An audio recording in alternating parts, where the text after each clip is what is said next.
Clara Whitmore's fingers were numb, not from the December wind cutting through the stagecoach, but from clutching the letter she'd read 100 times. A stranger's words, a stranger's promise, a stranger's name she would take as her own before the week ended. She pressed her forehead against the frost-covered window and whispered the only prayer she had left. "Please, let him be kind. That's all I ask.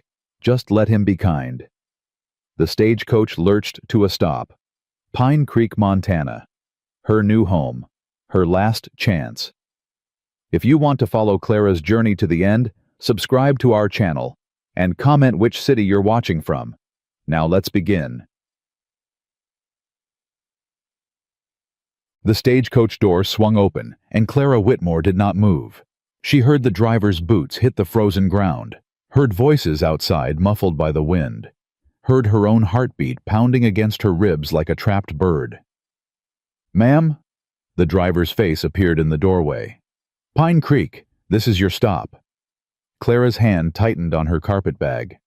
The fabric was worn through at the handles, patched twice with thread she'd pulled from her own hem. Everything she owned in the world fit inside that bag. Everything she had left. She rose on unsteady legs. The cold hit her like a wall. December in Montana territory was nothing like Missouri winters. This cold had teeth. It bit through her thin wool dress, through her mended stockings, through the newspaper she'd stuffed inside her shoes to cover the holes. Clara stepped down onto the platform and nearly stumbled. "Careful there." The driver caught her elbow. His eyes traveled over her patched dress, her threadbare shawl, her shoes wrapped with cloth against the snow. Something shifted in his expression. Pity, maybe. Or embarrassment for her. She straightened her spine. "Thank you. I'm fine." He released her quickly, as if her poverty might be contagious. "Someone meeting you?" "Yes." Clara scanned the platform. "Thomas Callahan. Do you know him?" The driver's eyebrows rose. "Tom Callahan, the Callahan Ranch. Is there another?" He let out a low whistle. "No, ma'am. There ain't." He looked at her again, this time with something like disbelief. "You're the mail-order bride." Clara lifted her chin. "I am." The driver's face went carefully blank. "Well, he's usually punctual. I'm sure he'll be along."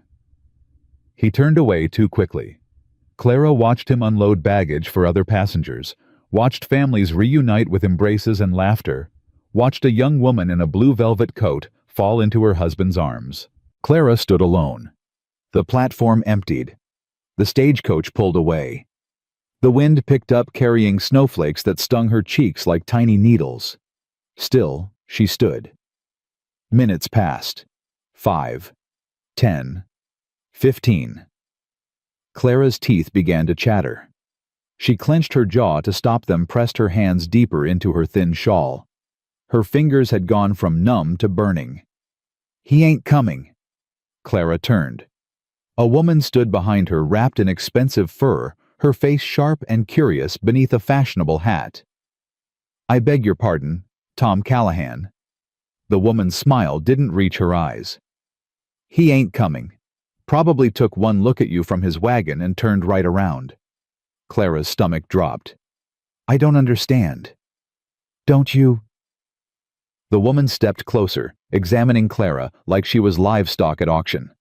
"Honey, I don't know what you wrote in your letters, but I'm guessing you left out a few details, like the fact that you're dressed in rags." "My circumstances were made clear in my correspondence." The woman laughed, a bright, brittle sound. "Oh, I'm sure they were. Men hear what they want to hear." She patted Clara's arm with gloved fingers. "Take my advice, dear. Get back on the next stage. There's nothing for you here." She walked away, her fur coat swaying, her laughter floating back on the wind. Clara stood frozen, not from the cold this time.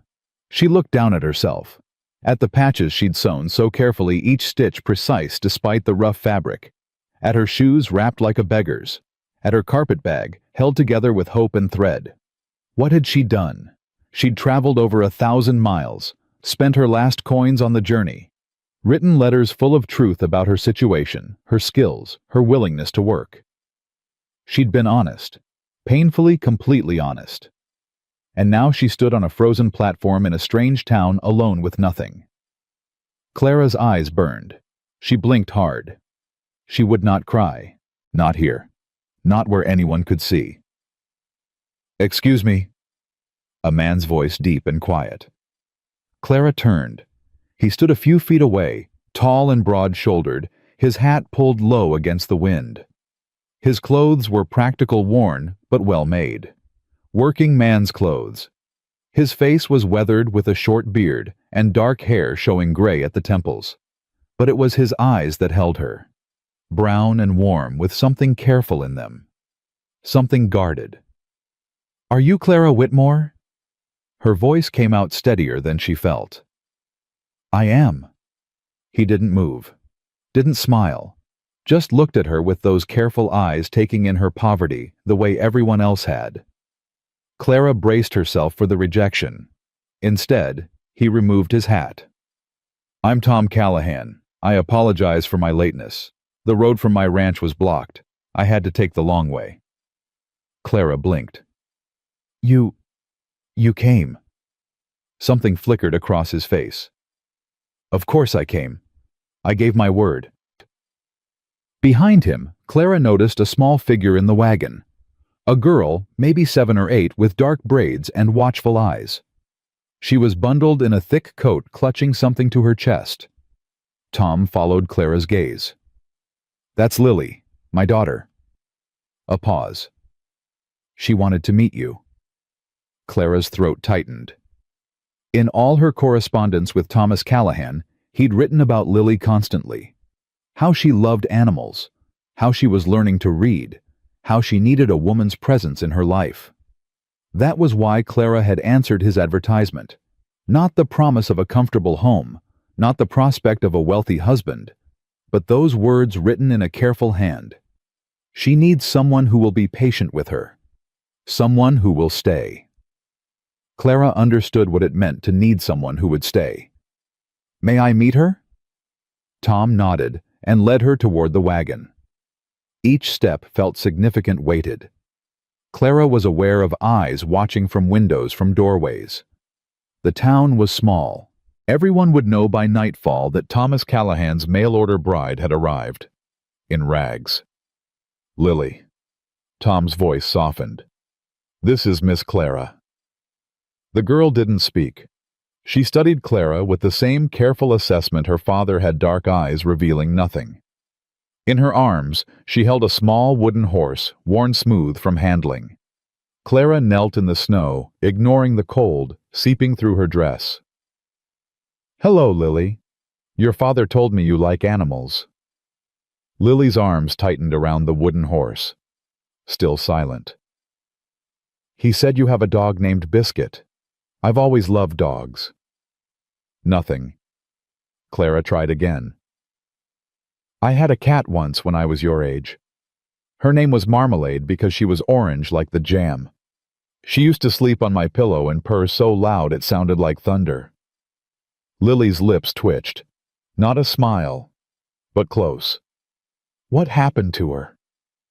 The girl's voice was barely a whisper. "She got old and went to sleep one day and didn't wake up.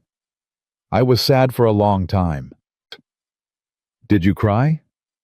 "Yes, a lot. Do you think that's silly?" Lily shook her head solemnly. "My papa cried when my first papa went to heaven. But he doesn't know I saw." Clara's heart clenched. She glanced up at Tom, saw his jaw tighten, saw the grief he carried just beneath the surface.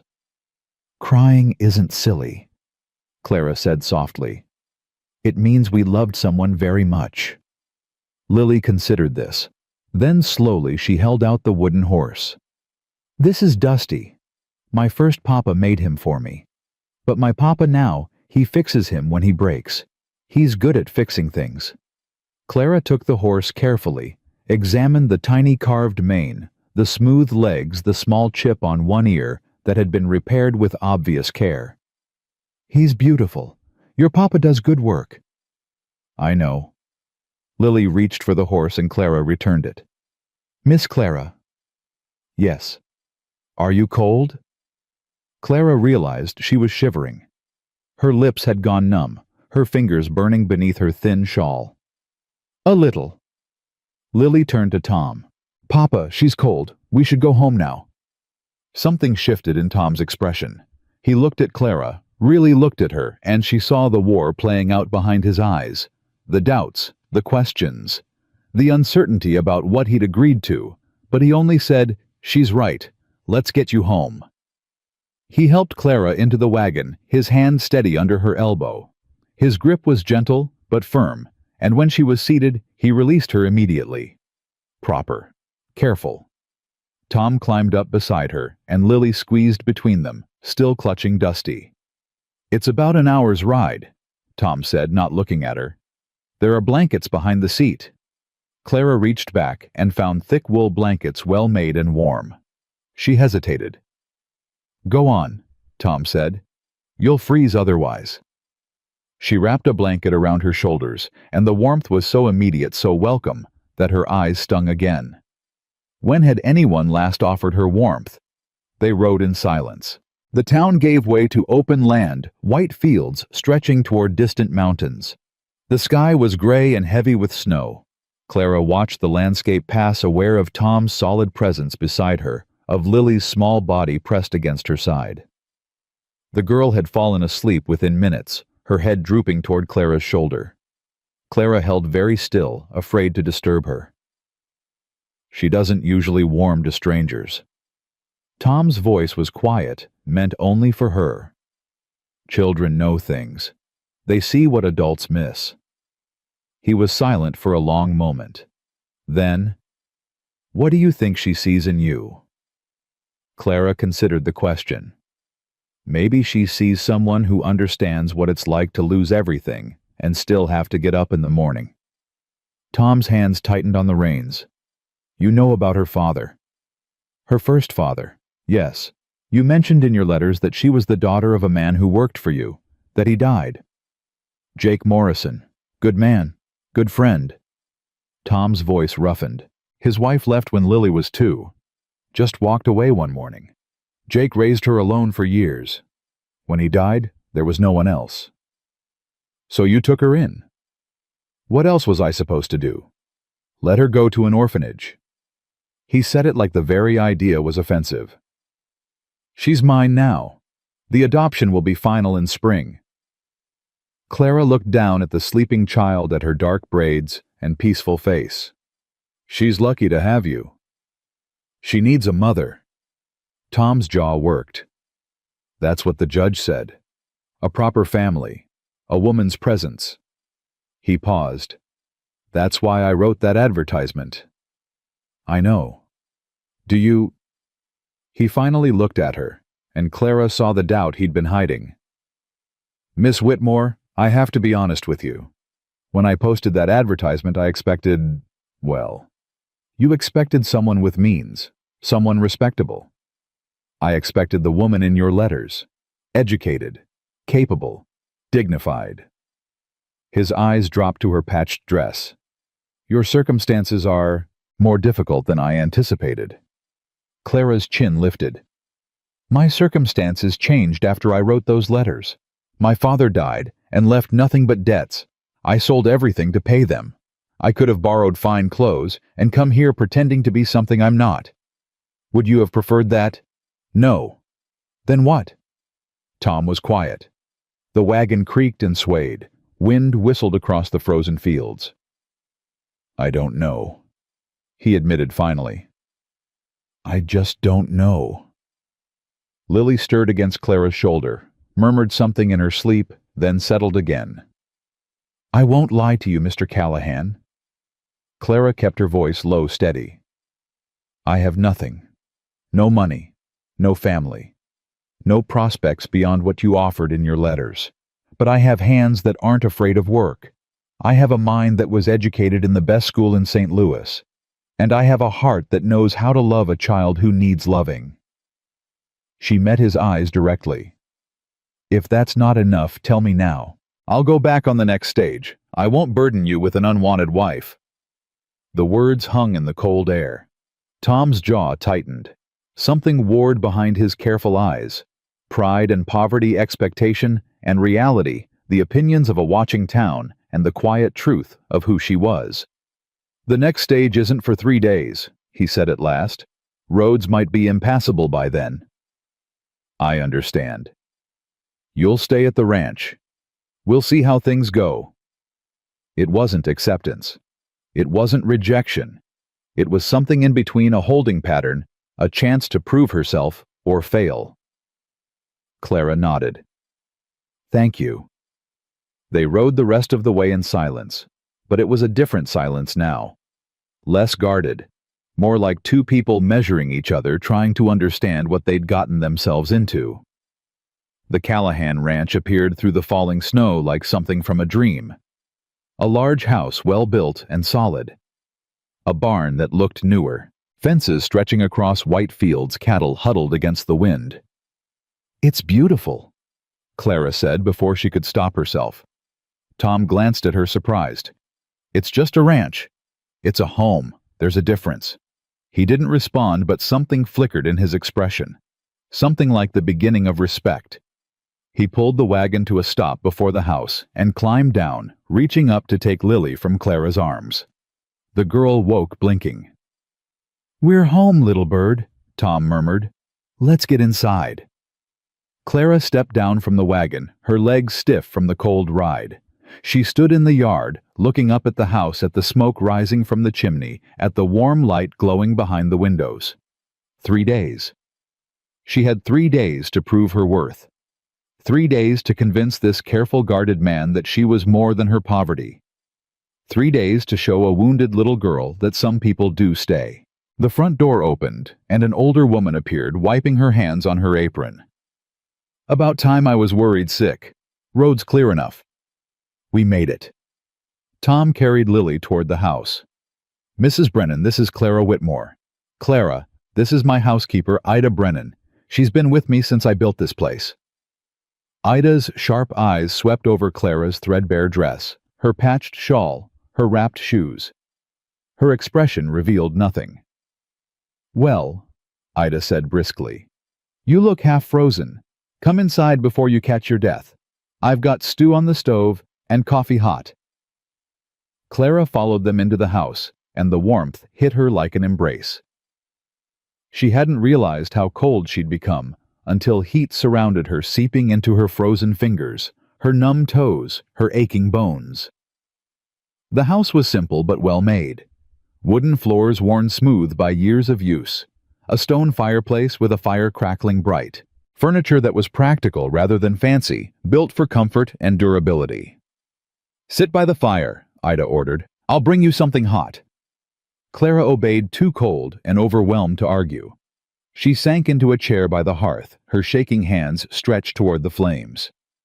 Tom set Lily down, and the girl immediately ran to Clara's side. "Miss Clara, are you still cold?"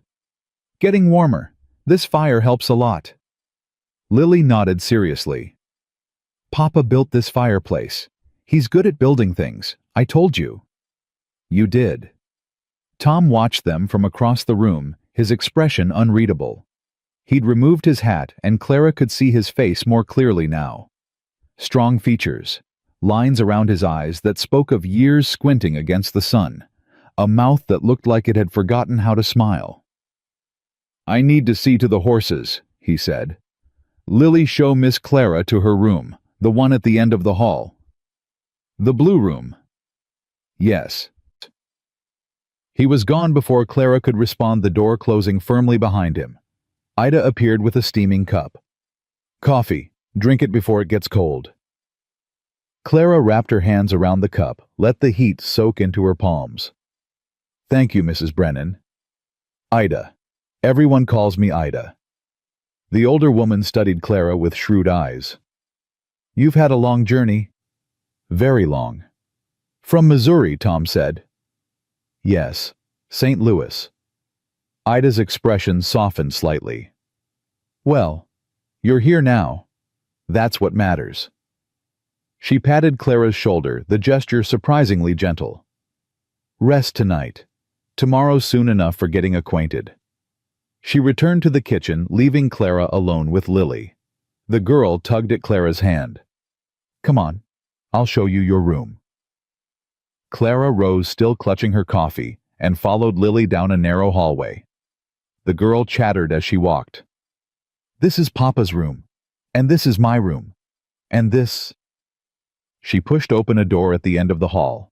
It is the blue room. See, the curtains are blue. That's why it's called that. Clara stepped inside and stopped. It was a small room simply furnished. A bed with a blue quilt, a dresser with a mirror, a washstand with a pitcher and basin, a window overlooking the snow-covered fields. But it was warm, clean, welcoming. Do you like it? Lily asked anxiously. Clara's throat tightened. I love it. Really? Really? Lily beamed. I helped Ida get it ready. I picked flowers from the greenhouse and put them in that vase. See? Clara turned. On the dresser in a small glass vase, 3 winter roses stood. Pink and perfect, clearly precious in this frozen landscape. They're beautiful, Lily. Papa grows them. For my first mama. Well, for her memory. She planted the bushes when I was a baby before she left. Lily's voice dropped. I don't remember her. But Papa keeps her flowers growing anyway. Clara knelt beside the girl, taking her small hand. That's very kind of him. He says some things are worth keeping even when they hurt. Lily met Clara's eyes. Miss Clara. Yes. Are you going to stay? The question was so direct, so vulnerable, that Clara felt it like a blow. I want to, she said honestly. But that's not just up to me. Lily nodded, accepting this with the strange wisdom of children who had already learned that adults didn't always keep their promises. I hope you stay. She squeezed Clara's hand. I prayed for you, you know. Every night. I asked God to send someone nice. Clara's eyes stung. You did? Papa didn't know, but I did. Lily smiled, small and hopeful. Maybe he listened. Footsteps sounded in the hallway. Ida appeared in the doorway. Lily, time to wash up for supper. Miss Clara, take your time getting settled. I'll call when food's ready. Lily bounced toward the door, then turned back. Miss Clara? Yes. Biscuit sleeps in my room.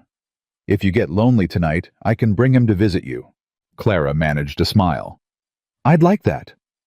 The girl disappeared down the hallway, her footsteps light and quick. Clara sank onto the bed, suddenly exhausted. The day caught up to her all at once, the endless stagecoach ride, the cold platform, the stares of strangers, the uncertain future stretching before her. She set down her coffee and lifted her carpet bag onto the bed. Inside were all her worldly possessions, 2 dresses, both patched and faded. A nightgown worn thin from washing. A hairbrush that had belonged to her mother.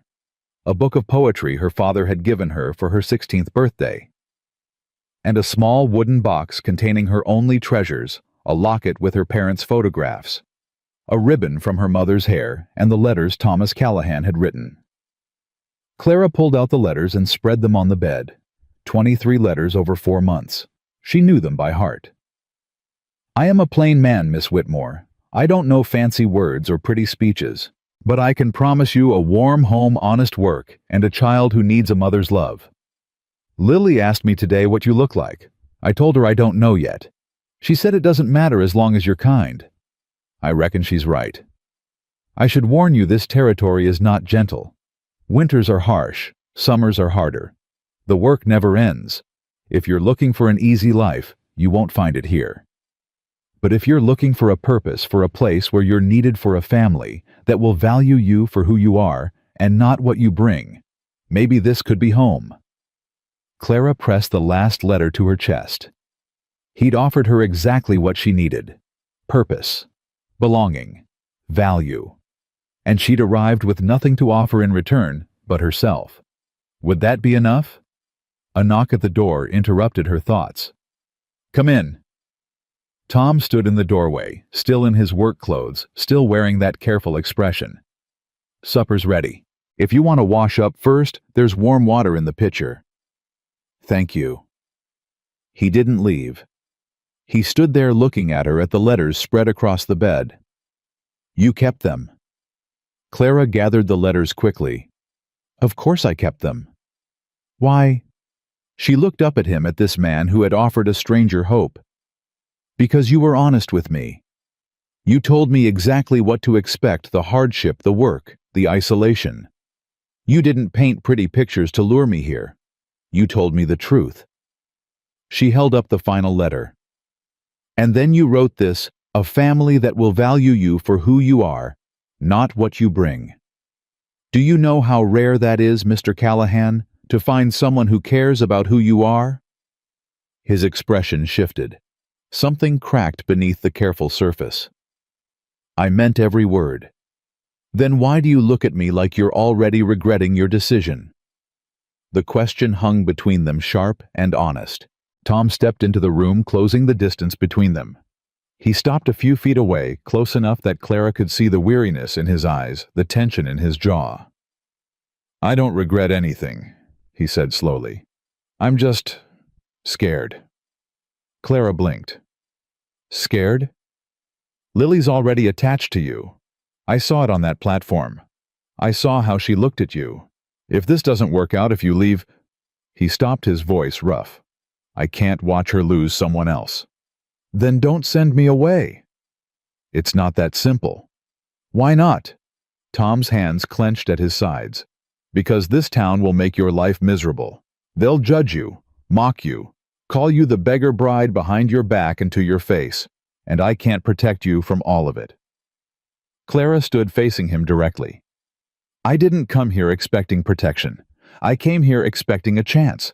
That's all I've ever asked for. And if the chance isn't enough, if you wake up one morning and realize this life is too hard, too lonely, too far from everything you knew, then I'll still be here. Clara met his eyes without flinching. Because I made a promise when I got on that stagecoach. Not to you, to myself. I promised that wherever I landed I would stay. I would fight. I would build something worth having. And I don't break my promises, Mr. Callahan. Not to myself, and not to little girls who pray for someone kind. The silence stretched between them. Tom's chest rose and fell. His eyes searched her face, looking for deception, for weakness, for any sign that her words were empty. He found none. Call me Tom, he said finally. Only if you call me Clara. The ghost of a smile crossed his face. Fair enough. He turned toward the door, then paused. Supper's getting cold. Ida doesn't like it when people let her cooking go cold. Clara gathered herself, straightening her patched dress, smoothing her hair. I wouldn't want to offend Mrs. Brennan. Ida, she told you. She did. Tom nodded. Come on then, let's eat. They walked down the hallway together, not touching, not speaking, but somehow more connected than they'd been an hour ago. In the kitchen, Lily sat at the table, swinging her feet, Dusty propped beside her plate. Ida ladled stew into bowls while muttering about cold weather and stubborn men who took too long in the barn. There you are. Sit, eat, before it's completely ruined. Clara took the seat Lily pointed to directly across from Tom. The girl beamed. Miss Clara, watch. I can say grace all by myself. I'd love to hear it. Lily folded her hands, bowed her head, and spoke in a clear, serious voice. Dear God, thank you for this food. Thank you for Papa and Ida and Biscuit. And thank you for finally sending Miss Clara. Please help her stay forever. Amen. Clara's eyes burned. Across the table, Tom's jaw tightened. But when he looked up, when his eyes met Clara's, she saw something new there. Something that hadn't existed before. Hope. It was small, fragile, uncertain. But it was there. The stew was hot and hearty, thick with beef and vegetables. Clara ate slowly, savoring each bite. She couldn't remember her last proper meal. Lily chatted through supper, telling Clara about Biscuit's latest adventures, about the calf that was born last month, about the Christmas play at the church where she would be an angel. Do you sing, Miss Clara? A little. Maybe you can help me practice my song. Papa tries, but he sounds like a bullfrog. Tom choked on his coffee. Ida laughed a warm, unexpected sound. "She's not wrong," Ida said. "I've heard him try to sing, frightened the horses." Clara smiled her first real smile in weeks. "I'd be happy to help you practice, Lily." "Really? Really?" The girl bounced in her seat, radiant with joy. Supper ended. Ida shooed everyone from the kitchen. Lily demanded a story before bed, and somehow Clara found herself sitting beside the girl's bed, spinning tales of a cat named Marmalade, who had adventures in a land of mice kings and cheese castles. Tom stood in the doorway watching. His expression was soft, unguarded, in a way Clara hadn't seen before. When Lily finally fell asleep, Clara rose quietly, turning toward the door. "She likes you." Tom's voice was barely above a whisper. "I like her." "I can tell." He stepped back to let her pass. "Good night, Clara." "Good night, Tom." She walked to her room, closed the door, leaned against it. Her heart was racing. Her hands were shaking. But for the first time in months, the feeling wasn't fear. It was something else entirely. Clara changed into her worn nightgown, slipped beneath the blue quilt, and stared at the ceiling. Tomorrow would bring new challenges. The town's judgment. Tom's doubts. Lily's fragile hope that Clara would stay. But tonight, for this one moment, Clara allowed herself to believe. Maybe God did listen to little girl's prayers. Maybe this could be home. Maybe she had finally found the place where she was meant to be. The fire crackled in the hearth. The wind whispered against the windows, and Clara Whitmore, who had arrived with nothing but her integrity, fell asleep dreaming of roses blooming in winter. Morning came with pale winter light, and the smell of coffee drifting through the house. Clara woke disoriented, her heart pounding before she remembered where she was. The blue quilt. The winter roses on the dresser. The distant sound of boots on wooden floors. She dressed quickly in her better dress, the one with fewer patches, and braided her hair with practiced fingers. The mirror showed her a face pale from months of worry, eyes shadowed from restless sleep. But her chin was steady, her spine was straight. She would not hide. The kitchen was warm and bright. Ida stood at the stove flipping pancakes. Lily sat at the table, still in her nightgown, drawing pictures on a slate. "Miss Clara." The girl's face lit up. "You're awake." "Look, I drew Biscuit." Clara crossed to the table and examined the drawing. A round blob with 4 stick legs and what might have been ears. "He looks very handsome." "Papa says my drawings need work, but Ida says they have character." "Character is more important than perfection." Clara sat beside her. "May I try?" Lily handed over the chalk eagerly. Clara drew a few quick lines, adding definition to the ears, suggesting fur with soft strokes. Lily watched, mesmerized. "How did you do that?" "Practice. I used to teach drawing to young ladies in St. Louis." "You were a teacher. For 3 years." Lily's eyes went wide. "Can you teach me? If your papa says it's all right." "Papa?" Lily shouted, making Clara jump. "Papa, come here!" Tom appeared in the doorway, already dressed for work, his coat dusted with snow. He'd been outside, Clara realized, working before dawn. "What is it, little bird?" Miss Clara was a teacher, a real teacher. She can draw and everything. "Can she teach me?" "Please." Tom's eyes moved to Clara, to the slate, to his daughter's hopeful face. "That's up to Miss Clara." "I'd be happy to," Clara said. "If there's time between other duties." Something shifted in Tom's expression. Approval, maybe, or the beginning of it. "There's always time for learning." He turned to Ida. "I'll be in the north pasture most of the day. Don't expect me for lunch." "You'll eat something before you go," Ida said firmly. "Sit." Tom sat. Clara noticed he took the chair farthest from her, maintaining distance, even at the breakfast table. Ida set plates before them. Pancakes, bacon, eggs. More food than Clara had seen in weeks. Her stomach cramped with hunger, but she forced herself to eat slowly, carefully. She would not be seen as desperate. "Miss Clara," Lily tugged at her sleeve. After breakfast, can I show you the barn, and Biscuit, and the new calf? Lily. Tom's voice was gentle but firm. Miss Clara needs to settle in. Don't overwhelm her. It's all right, Clara said. I'd love to see the barn. Lily beamed. Tom said nothing, but Clara caught him watching her over his coffee cup, his expression unreadable. Breakfast ended. Tom left for the pasture. Ida began clearing dishes. Clara stood. Let me help. Ida waved her off. You're a guest. I'm not a guest. Clara hesitated. What was she? Not a wife, not yet.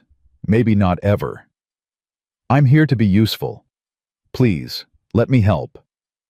Ida studied her for a long moment. Then she handed Clara a dish towel. Fine, you dry. They worked in silence, washing and drying, the rhythm familiar and soothing. Clara had done this 1,000 times in her father's house before everything fell apart. You've worked hard before. Ida's voice was matter-of-fact. I can tell. I wasn't always poor, Mrs. Brennan, Ida, but I was never idle. What happened? Clara dried a plate, carefully setting it on the stack. My father was a merchant, respected, comfortable. When he died, I discovered he'd been hiding debts for years. Everything went to creditors. I sold what I could, paid what I owed, and had nothing left. Nothing. My integrity, my education, my willingness to work. Clara met Ida's eyes. I know that doesn't look like much. Ida snorted. It looks like more than most folks have. She handed Clara another dish. Tom's had women after him for years, you know. Rich widows. Pretty young things from good families. He turned them all down. Clara's heart skipped. Why? Said they were too interested in his ranch and not interested enough in Lily. Ida's shrewd eyes fixed on Clara. That little girl is everything to him. He built all this for her, adopted her when he didn't have to, gave her his name, his home, his heart. He loves her. More than his own life. Ida lowered her voice. But loving a child and raising one alone are different things. Tom knows that. He's seen the way Lily looks at other girls with their mothers, the questions she asks about why her own mama left. Clara's throat tightened. She asked me last night if I was going to stay. What did you tell her? The truth. That I want to, but it's not just up to me. Ida nodded slowly. Good. That child's been lied to enough. Her birth mother promised to come back. Never did. Her first daddy promised to always be there. Then he died. She set down the dish rag and faced Clara directly. If you're going to leave, leave now, before she gets any more attached, before Tom does.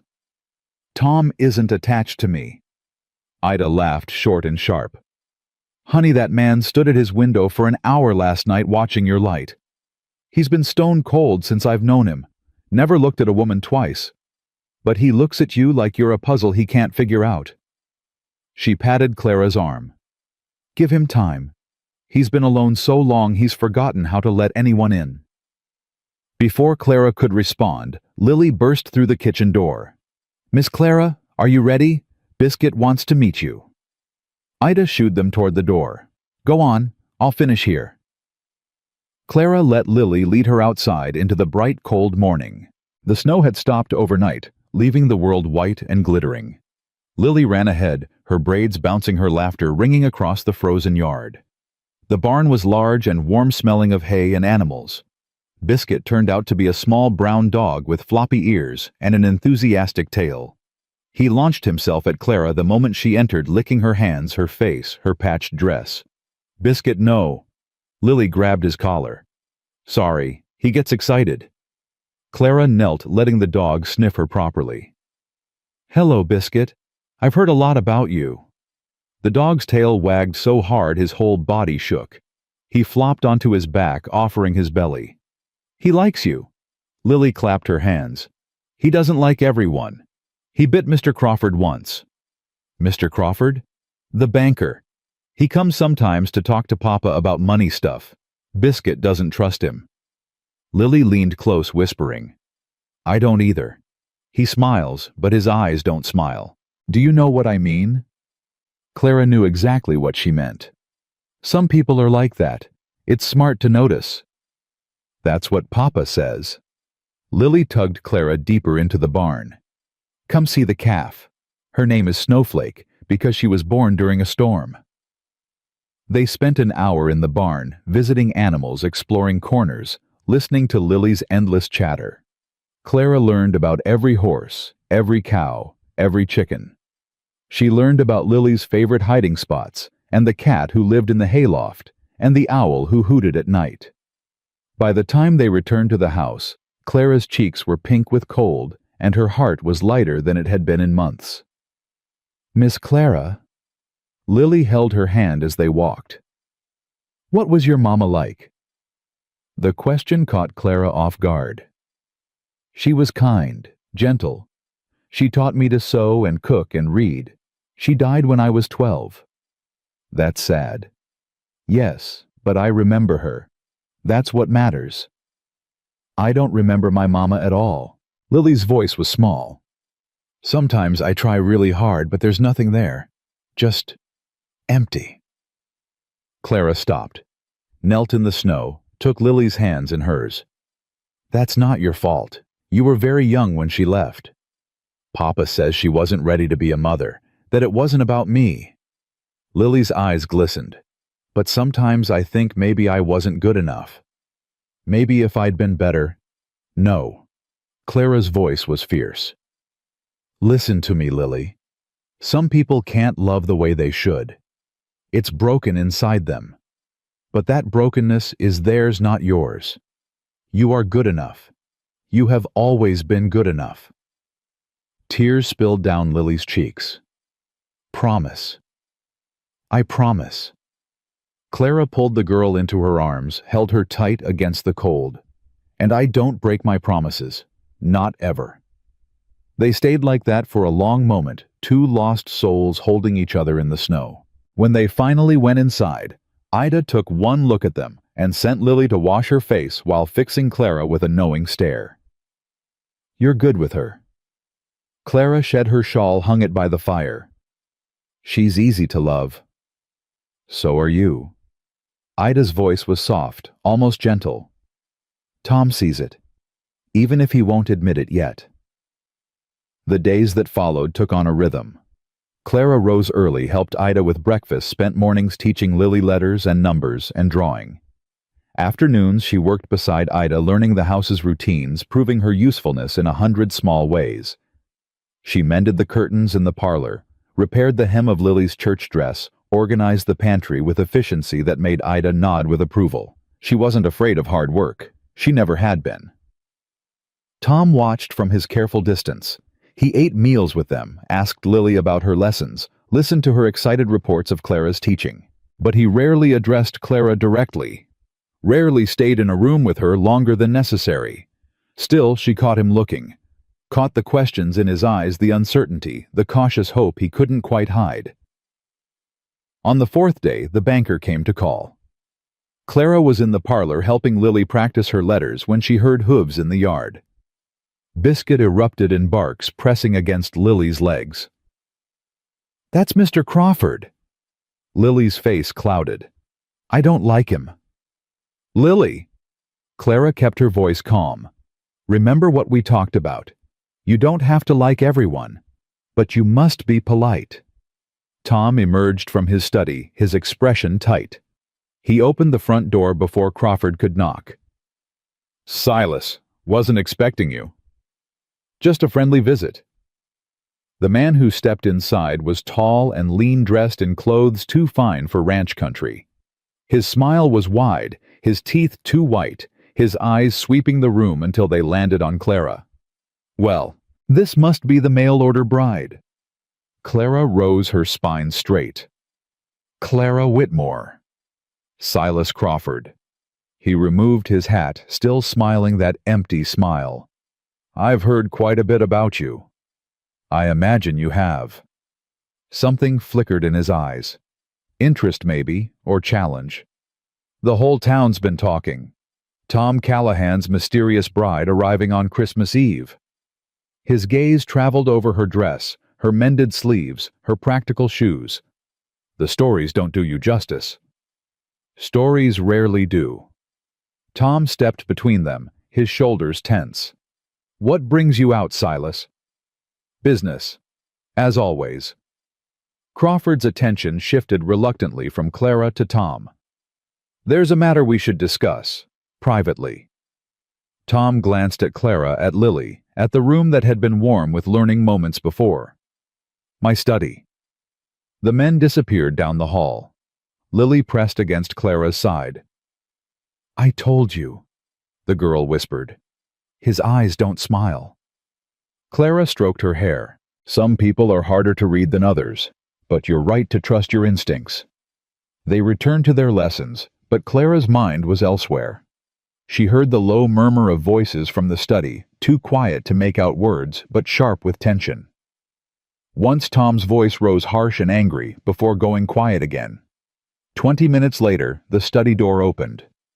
Crawford emerged, his smile still in place, but something cold beneath it. Miss Whitmore. He paused by the parlor door. A pleasure to meet you. I do hope you'll be staying. I intend to. Intentions are lovely things. He settled his hat on his head. But this territory has a way of testing them. I've seen many brides come and go. The life here is challenging. Clara met his eyes without flinching. I've faced challenges before, Mr. Crawford. I'm sure you have. He smiled again, that empty smile. But some challenges are harder than others. Good day, Miss Whitmore. Lily. He left. The door closed behind him. Biscuit growled low in his throat. Tom appeared in the hallway, his face dark with anger he was struggling to contain. Lily, go help Ida in the kitchen. But Papa. Now please. Lily went, dragging her feet, looking back at Clara with worried eyes. When they were alone, Tom crossed to the window, staring out at Crawford's retreating wagon. His hands were clenched at his sides. What did he want? Clara asked quietly. To remind me of my obligations. Tom's voice was bitter. To make sure I understand who holds power in this town. I don't understand. Tom turned. His eyes were dark with something she hadn't seen before. Crawford owns the bank. He holds mortgages on half the ranches in the territory. He's been after my land for years. After your land. There's a railroad coming through. Maybe next year, maybe the year after. The route will cross my property. Crawford wants to control it. Tom's jaw tightened. He's tried to buy me out 3 times. Each time I refused. So he's looking for other leverage. Tom met her eyes. He asked about you. Clara's stomach dropped. What about me? Your circumstances, your past, whether you were suitable. The word twisted with disgust. He suggested that a man of my standing shouldn't lower himself to marry a woman of questionable means. And what did you say? Tom's expression shifted. Something fierce flickered behind his careful mask. I told him that my choices were none of his concern, and that if he ever spoke about you that way again, he'd regret it. Clara's breath caught. You defended me. You're under my roof, under my protection. He paused, something vulnerable breaking through. I won't let anyone speak ill of you. Not in this house. Not anywhere I can prevent it. For a long moment, neither of them moved. The fire crackled. Wind pressed against the windows. Something unspoken hung between them, fragile and new. Thank you, Clara said finally. Tom nodded once, then turned back to the window. Crawford isn't wrong about one thing. This town talks. They've been talking since you arrived. I know. It will get worse. The longer you stay, the more they'll find to gossip about. He glanced at her. Sunday is the church social.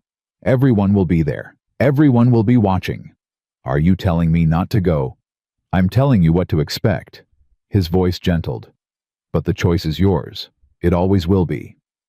Clara straightened her shoulders. Then I'll go, and I'll hold my head high. Let them talk. Something crossed Tom's face. Surprise, maybe, or respect. You're not like other women I've known. Is that good or bad? He almost smiled. Almost. I'm still figuring that out. Sunday arrived with clear skies and bitter cold. Clara wore her better dress pressed and mended until it looked almost respectable. Ida had found her a shawl warmer than her own, and Clara accepted it gratefully. The ride to town was quiet. Lily sat between them, nervous and excited, clutching Dusty in her lap.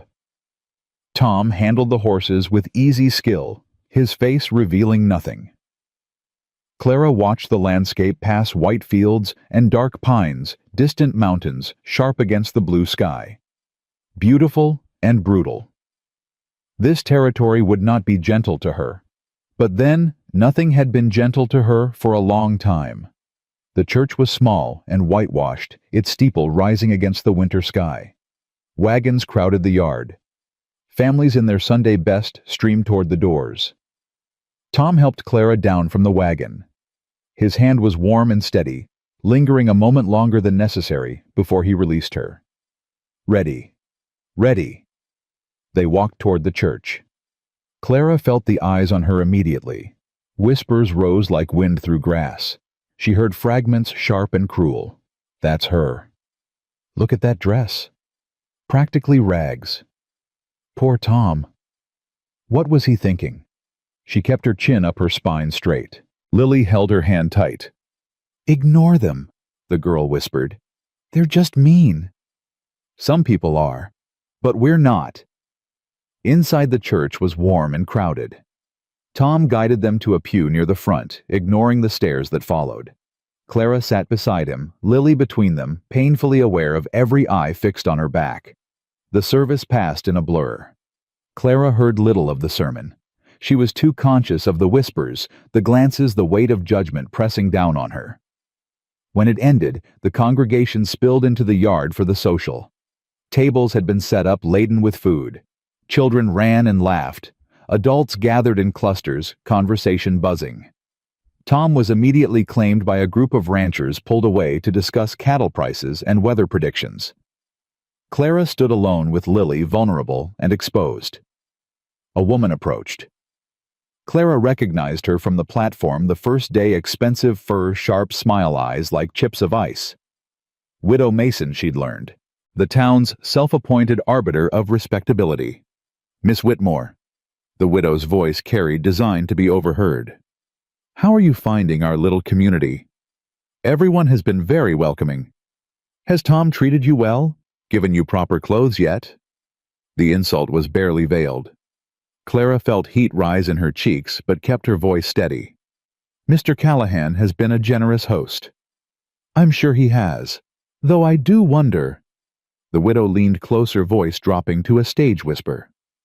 What exactly you offered in exchange for such generosity? Clara's breath caught. The implication was clear, ugly, impossible to miss. Before she could respond, another voice cut through the tension. Mrs. Mason. Ida appeared at Clara's side, her expression pleasant, but her eyes hard. I believe your pie is burning. I could smell it from across the yard. The widow's face flushed. I don't. Best check on it. Wouldn't want another disaster like last year's church picnic. Mrs.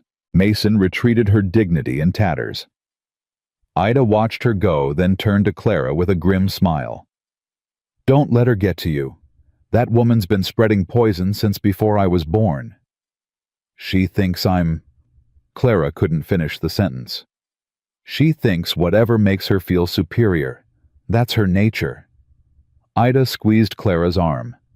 You just keep being who you are. The people worth knowing will see it. Lily tugged at Clara's hand. Miss Clara, can we get some cake, please? Clara let the girl lead her toward the food tables, grateful for the distraction. She filled a plate, handed Lily a slice of apple cake, tried to smile through the tightness in her chest. Miss Whitmore. A man's voice, smooth and cultured. Clara turned to find Silas Crawford standing behind her, his hat in his hands, his smile fixed in place. Mr. Crawford. I hoped I'd see you today. He stepped closer, crowding her space. I've been thinking about our conversation. Have you? A woman of your background must find this situation difficult. New town, new people, new expectations. His voice dropped intimate and oily. If you ever need a friend, someone who understands the challenges you face, my door is always open. Clara's skin crawled. That's very kind, but I have all the friends I need. Crawford's smile tightened.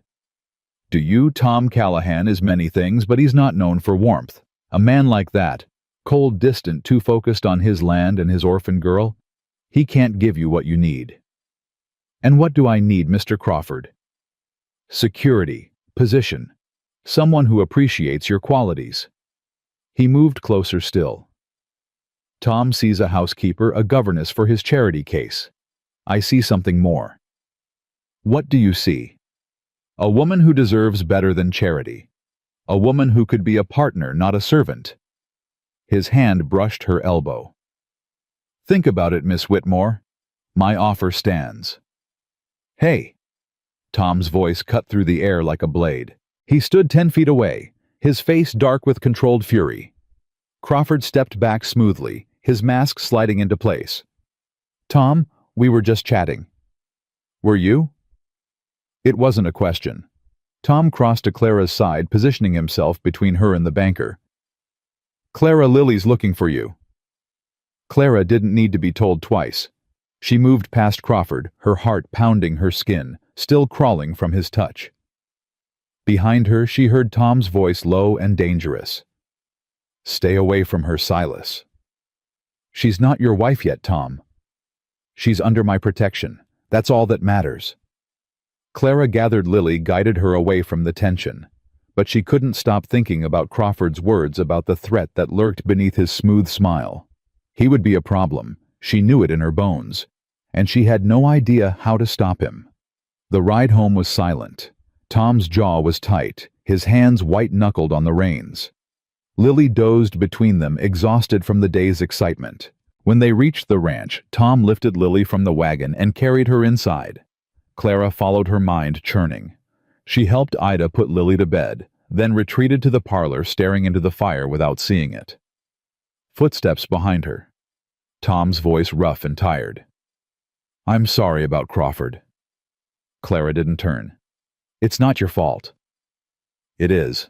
I should have warned you, should have kept you closer. You can't protect me from everything. I can try. He moved beside her, staring into the same flames. Silas Crawford is dangerous. He wants my land, and he'll use anything to get it. Anyone. Including me. Including you. Tom's voice dropped. I won't let him hurt you, Clara. Whatever it takes. She looked at him, then at this man who had been cold and distant, who was now standing beside her with fire in his eyes and fear in his voice. Why? She asked. I'm nothing to you. A stranger who arrived in rags. Why do you care what happens to me? Tom was quiet for a long moment. When he spoke, his voice was barely a whisper. Because my daughter loves you. Because Ida trusts you. Because you came here with nothing and offered everything. He turned to face her, his eyes dark and vulnerable. And because God help me, I can't stop thinking about you. Clara's heart stopped. Tom, I know this wasn't supposed to happen. I wrote that advertisement looking for help, not... He broke off, ran a hand through his hair. I don't know how to do this. I've been alone so long I've forgotten how to feel anything except responsibility. That's not true. I've seen you with Lily.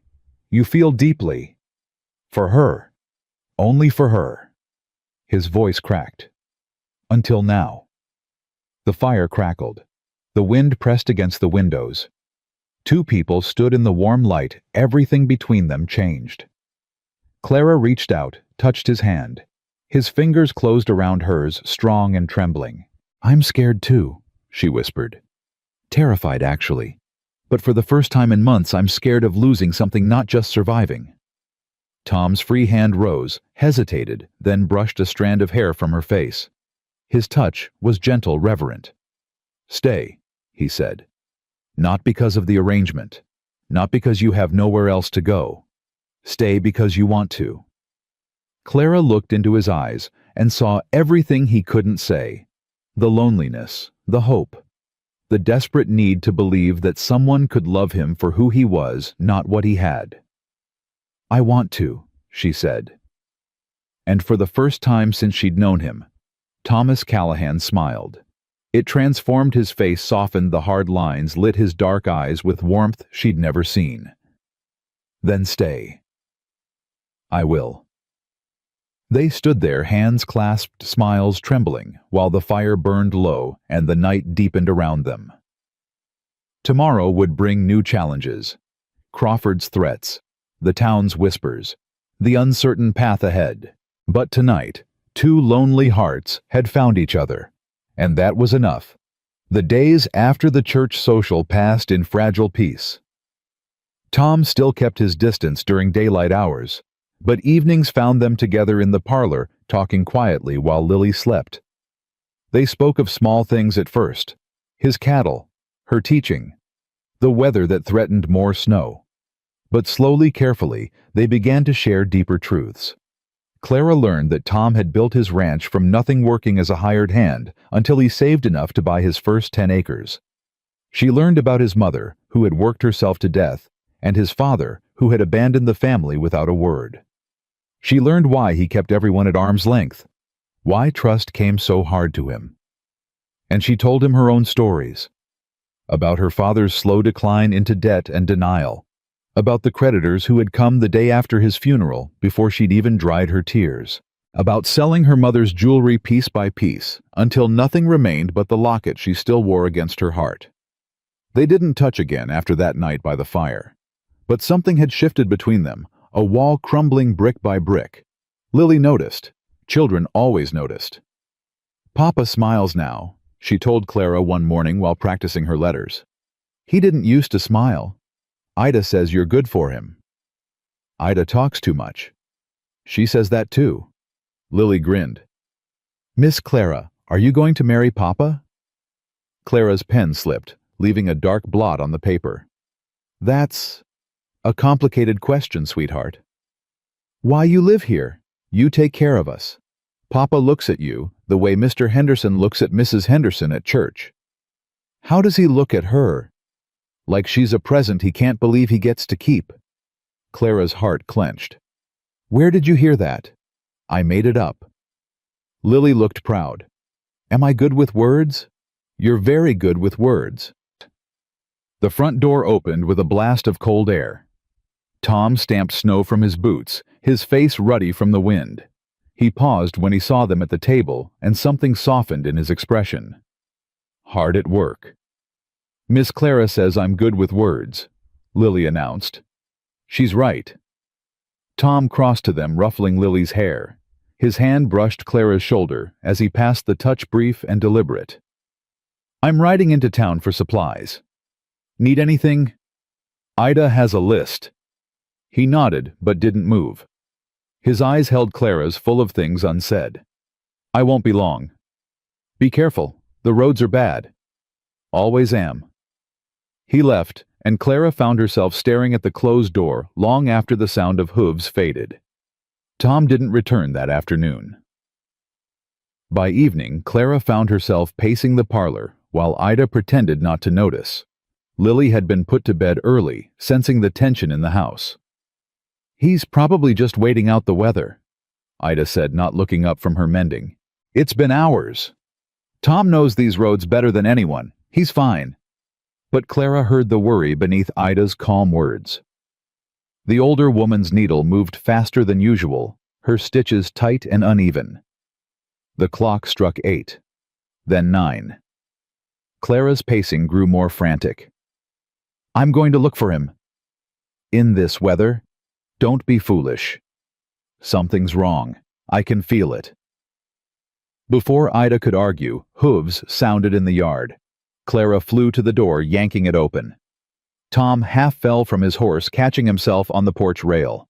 His face was pale, his left arm pressed against his side. Dark stains spread across his coat. "Tom!" Clara ran to him, catching him as he stumbled. "What happened?" "Ambush. 3 miles out." His voice was strained, his breathing shallow. 2 men. Didn't see their faces. You're hurt. Just a graze. I'm fine. He wasn't fine. When Clara helped him inside, she saw the blood soaking through his shirt, the way he winced with every step. Ida, get hot water and bandages. Now! For once, Ida didn't argue. She disappeared into the kitchen while Clara guided Tom to a chair by the fire. Let me see. Clara, it's nothing. Let me see. He stopped protesting. Clara unbuttoned his coat, peeled back his blood-soaked shirt. The wound was on his side, a long gash from a knife still bleeding freely.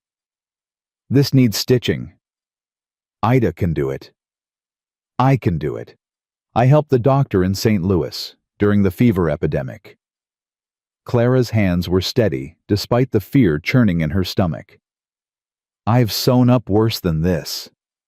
Tom looked at her, something like wonder in his pain-glazed eyes. You're full of surprises. You have no idea. Ida returned with supplies. Clara worked quickly, cleaning the wound, threading the needle with practiced fingers. Tom didn't make a sound as she stitched, though his jaw was clenched tight and sweat beaded on his forehead. Almost done. You're doing well. You're doing well, he corrected. I'm just sitting here bleeding. Despite everything, Clara laughed. There, finished. She tied off the thread, applied a clean bandage. Her hands lingered on his skin, feeling the warmth of him, the steady rhythm of his breathing. Who did this? I told you, didn't see their faces. But you have suspicions.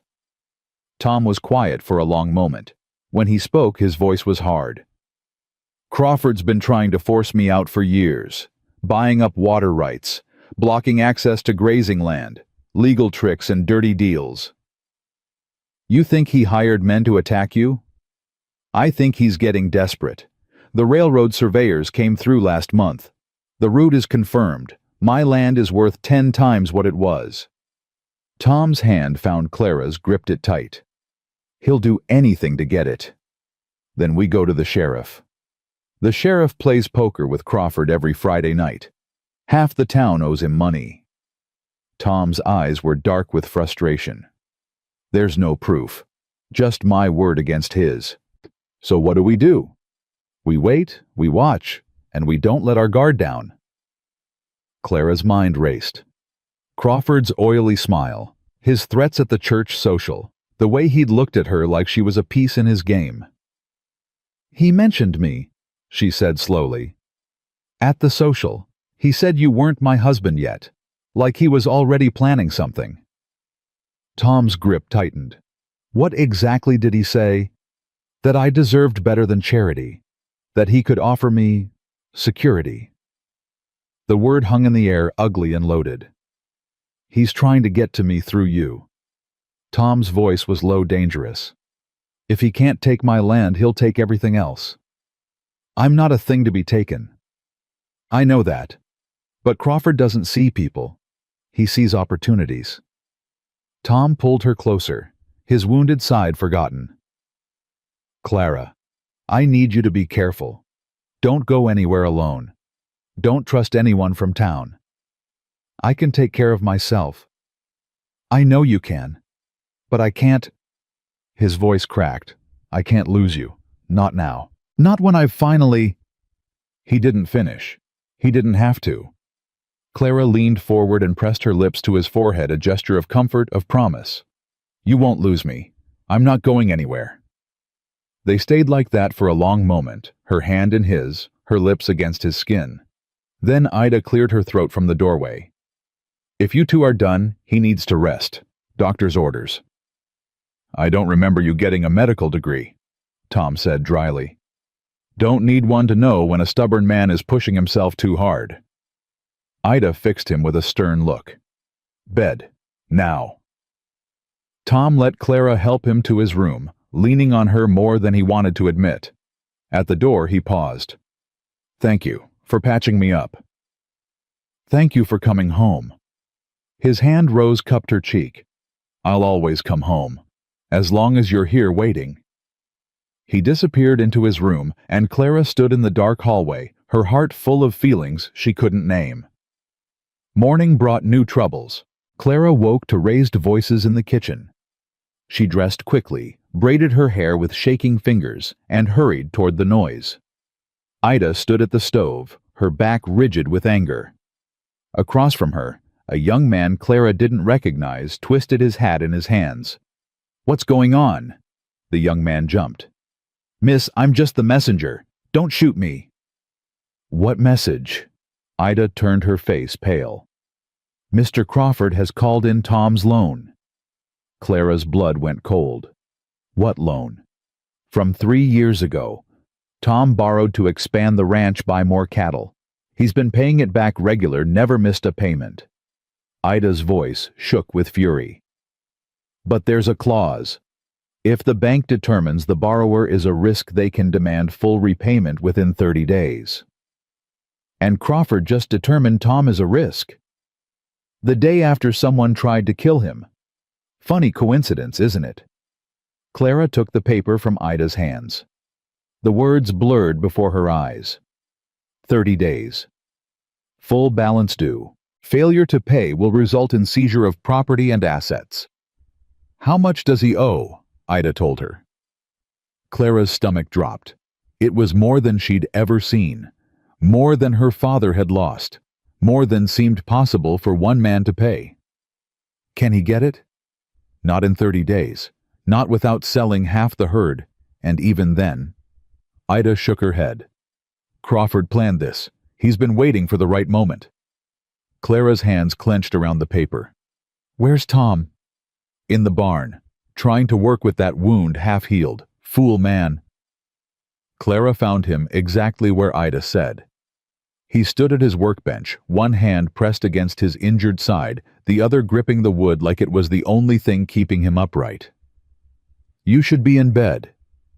He didn't turn. "Heard the messenger come." "Then you know." "Yeah, I know." His voice was flat dead. 3 years of work. Everything I built. Gone in 30 days. Clara moved to stand beside him. "There has to be another way. Other banks, other lenders." "Crawford owns the only bank in 50 miles, and he's got friends in the others." Tom's laugh was bitter. "He's had this planned from the beginning. The loan, the clause, the attack. All of it. We can fight him. With what I've got cattle I can't sell fast enough and land that's worthless without water rights he controls." Tom finally looked at her, and she saw something terrible in his eyes. Defeat. "It's over, Clara." "Don't say that." "Why not?" "It's true. I've lost." "You haven't lost anything yet." Clara grabbed his arm, forced him to face her fully. "Thomas Callahan, I did not travel 1,000 miles to watch you give up. I did not stitch your wounds and warm your bed and love your daughter just to see you surrender without a fight." His eyes widened. "Clara, no. Listen to me. I have lost everything. My home, my family, my future. I arrived on your doorstep with nothing but the clothes on my back and my integrity. And I am still here, still fighting, still believing that tomorrow can be better than today." Tears burned her eyes, but she refused to let them fall. "If you give up, what do I tell Lily? That her papa stopped trying. That the man who adopted her, who loved her, who built her a home, just gave it away. Because some banker told him to. That's not fair. None of this is fair. Life isn't fair. But we don't get to quit because it's hard." She took his face in her hands, made him look at her. "You taught me that. Every letter you wrote, every word about building something from nothing. You showed me that a person's worth isn't measured by what they have, but by what they're willing to fight for." Tom's eyes glistened. "I don't know how to win this." "Then we figure it out together. That's what partners do." For a long moment, he stared at her. Then slowly, carefully, his arms came around her, pulling her close despite his wounded side. "When did you get so brave?" "I was always brave. You just weren't paying attention." He laughed, a broken sound that was half sob. "I was paying attention. I've been paying attention since the moment you stepped off that stagecoach. She held him while he shook, while the fear and exhaustion of the past days finally broke through his defenses. And when he pulled back, there was something new in his eyes. Not defeat. Not surrender. Determination. "All right," he said. "We fight." The next 2 weeks were a blur of activity. Tom rode out every day, visiting neighboring ranches, calling in favors, trying to scrape together enough to satisfy Crawford's demand. Clara took over the household, completely freeing Ida to help with the books, searching for any solution they might have missed. Lily sensed the tension, but didn't understand it. Clara tried to shield her from the worst of it, maintaining their lessons, keeping their routines. But the girl was smart. "Something's wrong," she said one afternoon. "Papa's worried. You're worried. Even Biscuit is worried." "We're just busy, sweetheart." "You're lying." Lily's voice was matter-of-fact. "Papa says lying is wrong." Clara sighed. "You're right. I'm sorry." She pulled Lily close. "There's a man who wants to take our ranch. Papa is trying to stop him." "Mr. Crawford." "Yes. How did you know?" "Biscuit doesn't like him. And Biscuit is always right about people." Clara managed a smile. "Biscuit is very wise." "Will we have to leave?" Lily's voice trembled. "Will you have to leave?" "I'm not leaving, no matter what happens." "Promise." Clara kissed her forehead. "Promise." But as the days passed, hope grew thin. Tom returned each evening more exhausted, more discouraged. The ranchers sympathized, but times were hard. No one had money to spare. With 1 week left, they were still short. Far short. "There has to be something," Clara said, pacing the parlor while Tom slumped in his chair. "Some asset we haven't considered." "I've considered everything. The cattle, the horses, the equipment. Even if I sold it all, it wouldn't be enough." "What about the land itself? Could you sell part of it?" "To who Crawford's scared off every potential buyer. No one will touch property he's got his eye on." Clara stopped pacing. An idea was forming, terrible and brilliant. "What if I talk to him?" "To Crawford, absolutely not. He wants something from me. He made that clear at the social. What if I could convince him to extend the deadline? Give us more time. And what would you offer in return?" Tom's voice was sharp with fear. "No, I won't let you sacrifice yourself for my problems." "It's not sacrifice if it's my choice. And these aren't your problems anymore. They're our problems." Clara knelt before him, taking his hands. "Let me try. What's the worst that could happen? He could hurt you. He could—" Tom's voice broke. "Clara, I've lost too much already. I can't lose you too." "You won't. I'm stronger than you think."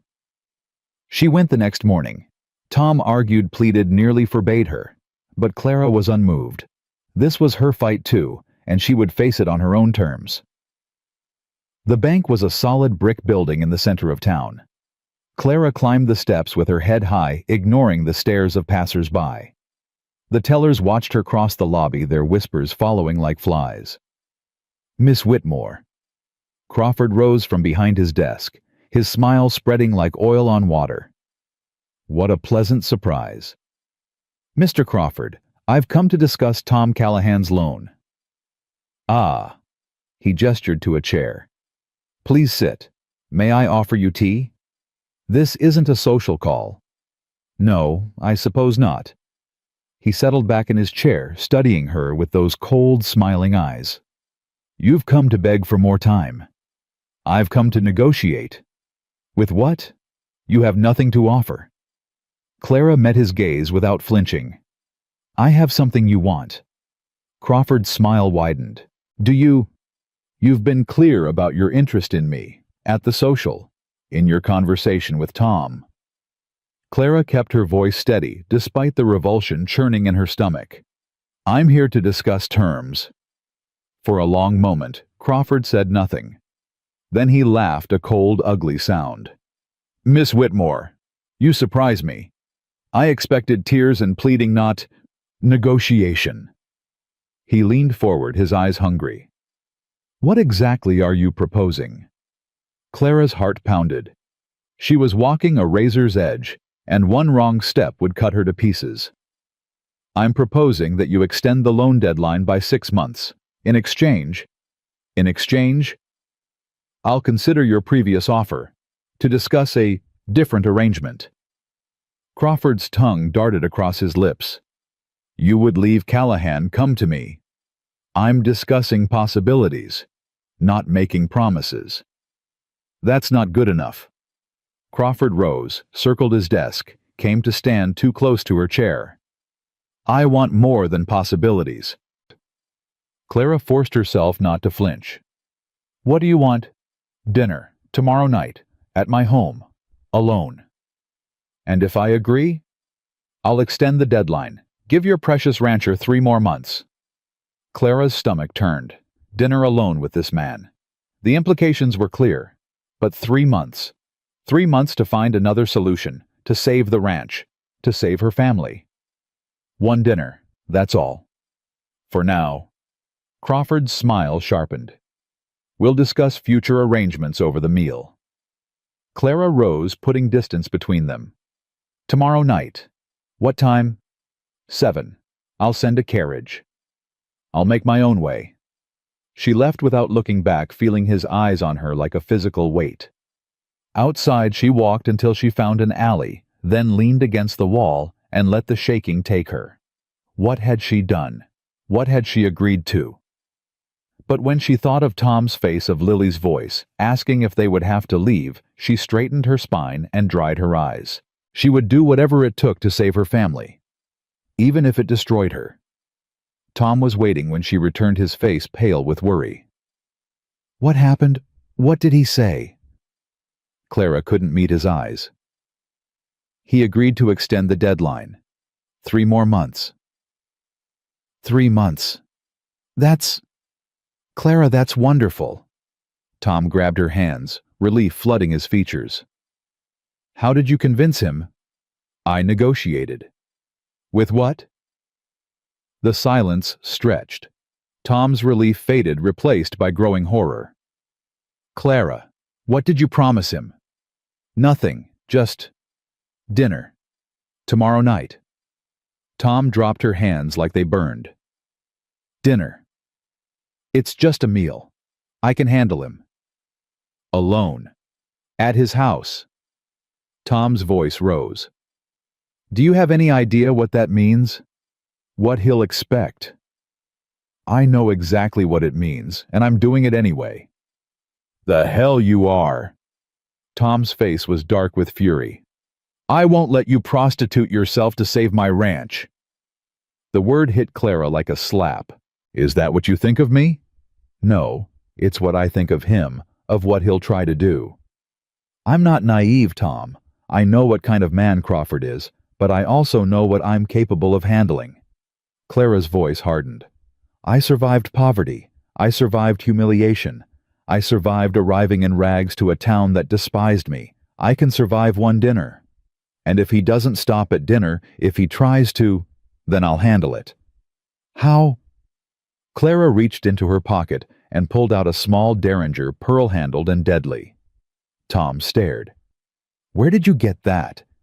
It was my father's. The one thing the creditors didn't find. She met his eyes steadily. I told you I could take care of myself. For a long moment Tom said nothing. Then he crossed to her, cupped her face in his hands. You are the bravest woman I've ever known. Does that mean you'll let me go? His jaw tightened. It means I'll be waiting outside. If anything goes wrong, anything at all, you fire that gun, and I will tear that house apart to get to you. Clara covered his hands with hers. I know you will. Promise me something. Anything. If he tries to hurt you, don't hesitate. Don't negotiate. Just shoot him. Clara smiled, grim and determined. I promise. Tomorrow would bring the confrontation she dreaded. Tomorrow would test everything she had. But tonight, she had this. Tom's hands on her face, his fear for her safety, his faith in her strength. It was enough. It had to be enough. The evening came too fast and too slow. Clara dressed carefully in her better dress, the one with fewer patches, her hair pinned back simply. She looked at herself in the mirror and saw a woman walking into battle. Lily had been told she was visiting a friend in town. The lie sat bitter on Clara's tongue, but she couldn't bear to explain the truth. Couldn't bear to see the fear in those young eyes. Tom waited by the wagon, his face carved from stone. He'd barely spoken all day, his silence heavy with everything he couldn't say. When Clara emerged from the house, he just looked at her, memorizing her face like he might never see it again. "You don't have to do this." "Yes, I do." Clara touched his arm. "For Lily. For us." "There is no us if something happens to you." "Nothing's going to happen." She patted her pocket where the derringer rested, cold and reassuring. "I have insurance." Tom helped her into the wagon, his hands lingering on her waist. "I'll be outside, 2 streets over behind the old mercantile, if you need me." "One shot, I know." They rode in silence. The town was quiet in the winter evening, smoke rising from chimneys, lamplight glowing behind frost-covered windows. Normal people living normal lives, unaware of the storm about to break. Crawford's house stood at the edge of town, large and ostentatious, built to impress. Tom pulled the wagon to a stop 2 blocks away. "Clara!" She turned. Tom's face was pale in the fading light, his eyes dark with fear. "Come back to me." "I will." She climbed down before she could change her mind and walked toward the house without looking back. The door opened before she could knock. Crawford stood in the entrance, dressed in a fine suit, his smile wider than ever. "Miss Whitmore, punctual as always." "Mr. Crawford." He stepped aside, gesturing her in. The house was warm, too warm, filled with expensive furniture and heavy curtains. Everything designed to impress, to intimidate. "May I take your shawl?" "I'll keep it, thank you." Something flickered in his eyes. "As you wish. Dinner is nearly ready. Would you like some wine while we wait?" "Water, please." "Come now, Miss Whitmore. Surely 1 glass won't hurt." "Water." Crawford's smile tightened, but he poured her a glass from a crystal pitcher. Clara took it, watching him carefully. She wouldn't drink anything she hadn't seen poured, wouldn't eat anything he touched first. They moved to the parlor, Clara choosing a chair near the door. Crawford noticed his smile sharpening. "You seem nervous." "I'm cautious. There's a difference." "Is there?" He settled into the chair across from her, too close for comfort. "You fascinate me, Miss Whitmore. A woman of breeding and education, reduced to poverty, willing to negotiate with a man she clearly despises. What drives someone to such lengths?" "Love." The word hung between them. Crawford's eyes narrowed. "Love. For Tom Callahan, that cold, distant rancher who barely speaks. You don't know him. I know enough. I know he dragged you out here to be a nursemaid to his charity case. I know he's failing, drowning in debt, about to lose everything." Crawford leaned forward. "I know you could do better." Clara met his gaze steadily. "Better than a man who keeps his promises, who took in an orphan child and gave her a home, who works from dawn to dark to build something worth having. Better than a man who will have nothing in 3 months." "That depends on you, doesn't it?" Crawford sat back, studying her. "Indeed it does, which brings us to the matter at hand." He reached into his pocket and pulled out a folded paper. "The loan extension. 3 months as promised." Clara didn't reach for it. "What do you want in return?" "I told you, your consideration of my offer." "And if I've considered it and found it wanting?" The room went cold. Crawford's smile vanished, replaced by something hard and ugly. "Then perhaps I've been too subtle." He rose, moved closer. Clara's hand drifted toward her pocket. "I don't want your consideration, Miss Whitmore. I want you. Tonight." "That wasn't our agreement." "Our agreement was dinner. Dinner is about to be served." He stopped inches from her chair, looking down at her with predatory eyes. What happens after dinner is entirely up to you." Clara's heart pounded. Her fingers touched the cool metal of the derringer. "And if I refuse?" "Then the extension disappears. Tom Callahan loses his ranch. His precious little orphan ends up in an institution somewhere." Crawford's voice dropped silky and cruel. "And you end up back where you started. Alone. Poor. Desperate." "I was never desperate." "Weren't you?" He laughed. "You answered a mail-order bride advertisement. You traveled 1,000 miles to marry a stranger. If that's not desperation, what is it?" "Hope." Clara stood, forcing him to step back. "Something you clearly don't understand." Crawford's face darkened. "I understand plenty. I understand that you came here tonight because you had no other choice. I understand that you'll do whatever I ask because you can't stand the thought of watching that little girl lose her home." His hand shot out, gripping her arm. "I understand power, Miss Whitmore, and right now, I have all of it." Clara's free hand closed around the derringer. "Let go of me. Or what you'll scream, no one will hear you. You'll run. The doors are locked." His grip tightened. "You should have taken my offer when it was given kindly. Now you'll take it on my terms." He yanked her toward him. Clara twisted, pulled the derringer from her pocket, pressed it against his chest. "I said let go." Crawford froze. His eyes dropped to the gun, then rose to her face. For the first time, fear flickered behind his mask. "You wouldn't." "Try me." A long moment stretched between them. Then Crawford released her arm, stepping back with his hands raised. "Well, it seems I underestimated you. Most people do." Clara kept the gun steady. "Here's what's going to happen. You're going to sign that extension. Then you're going to give me every document related to Tom Callahan's loan. Then you're going to forget this evening ever happened.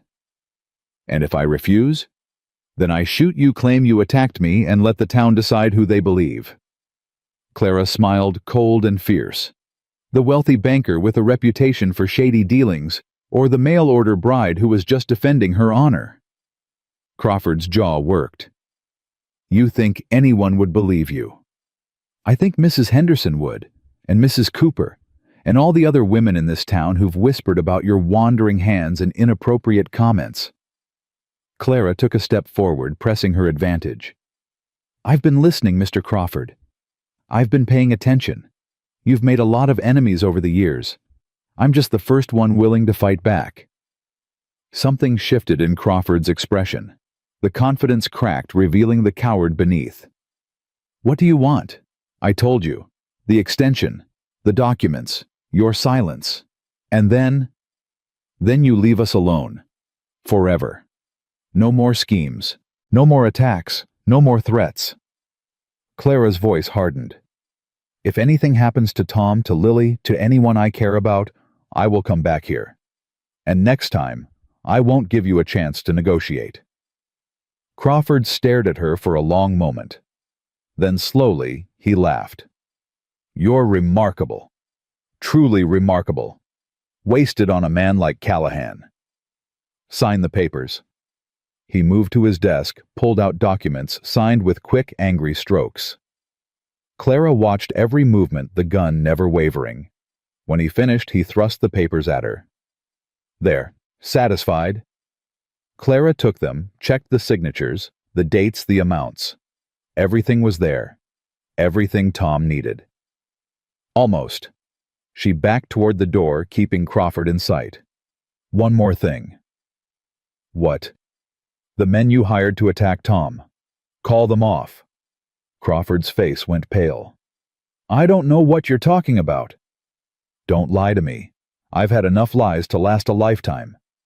Clara's finger tightened on the trigger. "Call them off, or I'll make sure the sheriff knows exactly who ordered that ambush." "You have no proof." "I have Tom's testimony. I have the timing of the attack. I have your desperate attempts to force a sale." Clara smiled grimly. "I may not have enough for a conviction, but I have enough for rumors. And in a town this small, rumors can be as deadly as bullets." Crawford's composure finally cracked. Fine, it's done. No one will touch him. Good. Clara reached the door, fumbled with the lock behind her. One last thing, Mr. Crawford. What now? Thank you for dinner. The company was enlightening. She slipped through the door and ran. Tom was waiting where he promised, the wagon already moving before Clara could climb fully aboard. He grabbed her arm, pulled her up, snapped the reins. Are you hurt? Did he touch you? Clara, talk to me. I'm fine. She was shaking, the adrenaline finally hitting. I'm fine. I got the papers, the extension, everything. How? Clara held up the derringer still clutched in her trembling hand. Insurance. Tom stared at her. Then he pulled the wagon to a stop, wrapped his arms around her, and held on like he would never let go. You terrified me. Every minute you were in there, I was dying. I'm sorry. Don't be sorry. Just don't ever do that again. Clara laughed, half hysterical with relief. I don't plan to. They stayed there for a long moment, holding each other in the dark.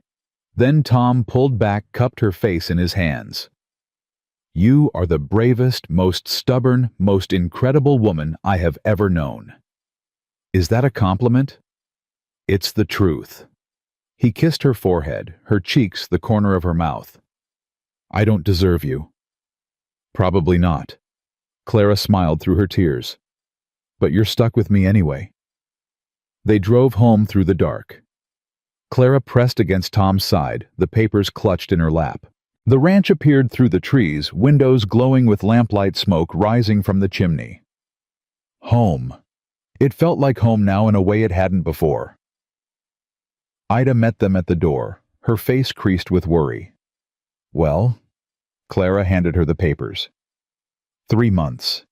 And I don't think Crawford will be bothering us anymore. Ida looked at the documents, then at Clara, then at Tom. Something like awe crossed her weathered features. How did you manage this? I negotiated. Negotiated? Ida shook her head slowly. Girl, you're something else entirely. From down the hall came the sound of small feet. Lily appeared in her nightgown, Biscuit at her heels, her face anxious. You're back. I heard the wagon. She ran to Clara, wrapped her arms around her waist. I was scared. I thought maybe you weren't coming back. Clara knelt, held the girl close. I will always come back. Always. Promise? I promise. Lily pulled back, studying Clara's face with those two wise eyes. Something happened. Something big. Yes, but it's over now. Are we safe? Clara looked up at Tom, at Ida, at this little family she had found against all odds. Yes, sweetheart. We're safe. The days that followed were quiet ones. Tom rode out to spread the news that the loan had been extended, that the ranch was secure for now. Clara returned to her routines with Lily, their lessons taking on new meaning. But something had changed between Clara and Tom. The walls were down now, crumbled by crisis and courage. He no longer kept his distance. He sought her out, found reasons to be in whatever room she occupied. They talked, really talked, about the future, about hopes and fears, about what kind of life they wanted to build. And slowly, carefully, they began to plan together. One evening, 2 weeks after the confrontation with Crawford, Tom found Clara in the parlor, mending by the fire. Lily had already gone to bed, and Ida had retired early, claiming tiredness, but shooting Tom a meaningful look as she left. Can we talk? Clara set down her needle. Of course. Tom sat beside her, closer than usual. His hands were rough and calloused, familiar now from all the times they'd held hers. I've been thinking. About what? About us. About what happens next. He took a breath, steadying himself. When you came here, it was an arrangement, a solution to a problem. I needed help with Lily. You needed a home. That was all it was supposed to be. I remember. But it's not that anymore. It hasn't been for a while. Tom's eyes met hers, dark and earnest. "Clara, I love you." The words hung in the air, simple and profound. "I love how you are with Lily. How you stood up to Crawford. How you refused to let anything break you." His voice roughened. "I love how you make me feel like maybe I'm not as broken as I thought. Like maybe there's something worth having in this life besides work and duty." Clara's eyes burned. "Tom, I know I'm not an easy man. I know I've got walls and fears and more baggage than any person should carry. But if you'll have me not as an arrangement, but as something real, I promise I'll spend the rest of my life trying to deserve you." He reached into his pocket and pulled out a small box. Inside, a simple gold ring caught the firelight. "This was my grandmother's. She wore it for 40 years through good times and bad. She told me once that the best marriages aren't built on passion or convenience, but on choosing each other every single day, even when it's hard." Tom's hands shook as he held the ring out. "Clara Whitmore, will you choose me? Not because you have to, but because you want to." Clara looked at the ring, at this man who had been so cold and distant, who had opened his heart so slowly, so painfully, so completely. She thought about everything that had brought her here. The loss, the journey, the arrival in rags on a frozen platform, the doubt in everyone's eyes except a little girl who had prayed for someone kind. She thought about what she would be gaining. Not a ranch, not security, but a family, a home, a love that had been tested by fire and emerged stronger. "Yes." The word came out as a whisper, then again stronger. "Yes, I choose you. I will always choose you." Tom slid the ring onto her finger. It fit perfectly, like it had been waiting for her all along. Then he kissed her. It wasn't a gentle kiss. It was desperate, hungry, 2 years of loneliness pouring out in a single moment. Clara kissed him back with everything she had. Her hands fisted in his shirt, her heart pounding against his. When they finally broke apart, both gasping, Tom pressed his forehead to hers. "I was so scared I'd never get to do that." Clara laughed, breathless and giddy. "You should have done it weeks ago." "I was trying to be proper."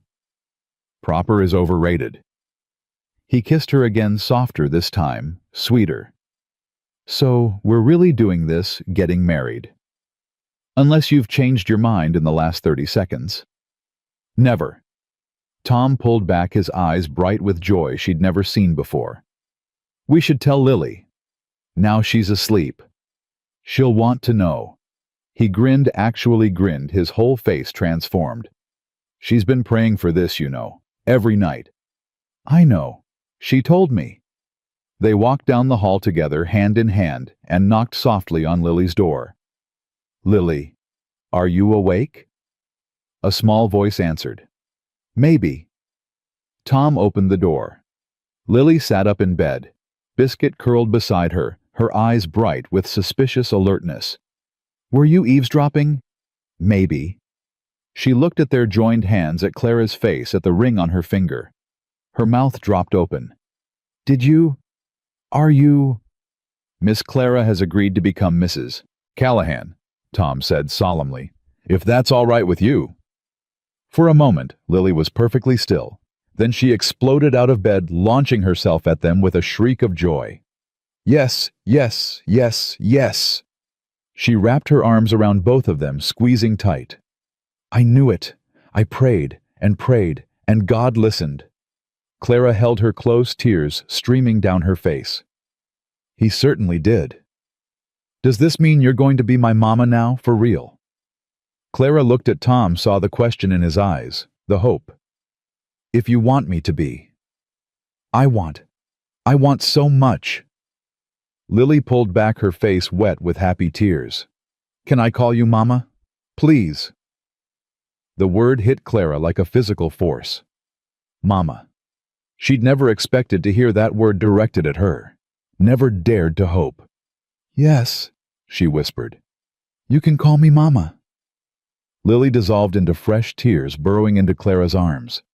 Tom wrapped his arms around them both, his cheek pressed against Clara's hair. They stood there for a long time, 3 people who had been alone, who had been broken, who had found each other against all odds. A family forged not by blood, but by choice, by love, by the stubborn refusal to give up. From the doorway came a loud sniffle. Ida stood there, dabbing at her eyes with her apron. "Well, it's about time. I was starting to think I'd have to lock you two in a room together." Tom laughed. "Your methods are subtle as always, Ida." "Subtle doesn't get things done." She crossed to them, pulled Clara into a fierce hug.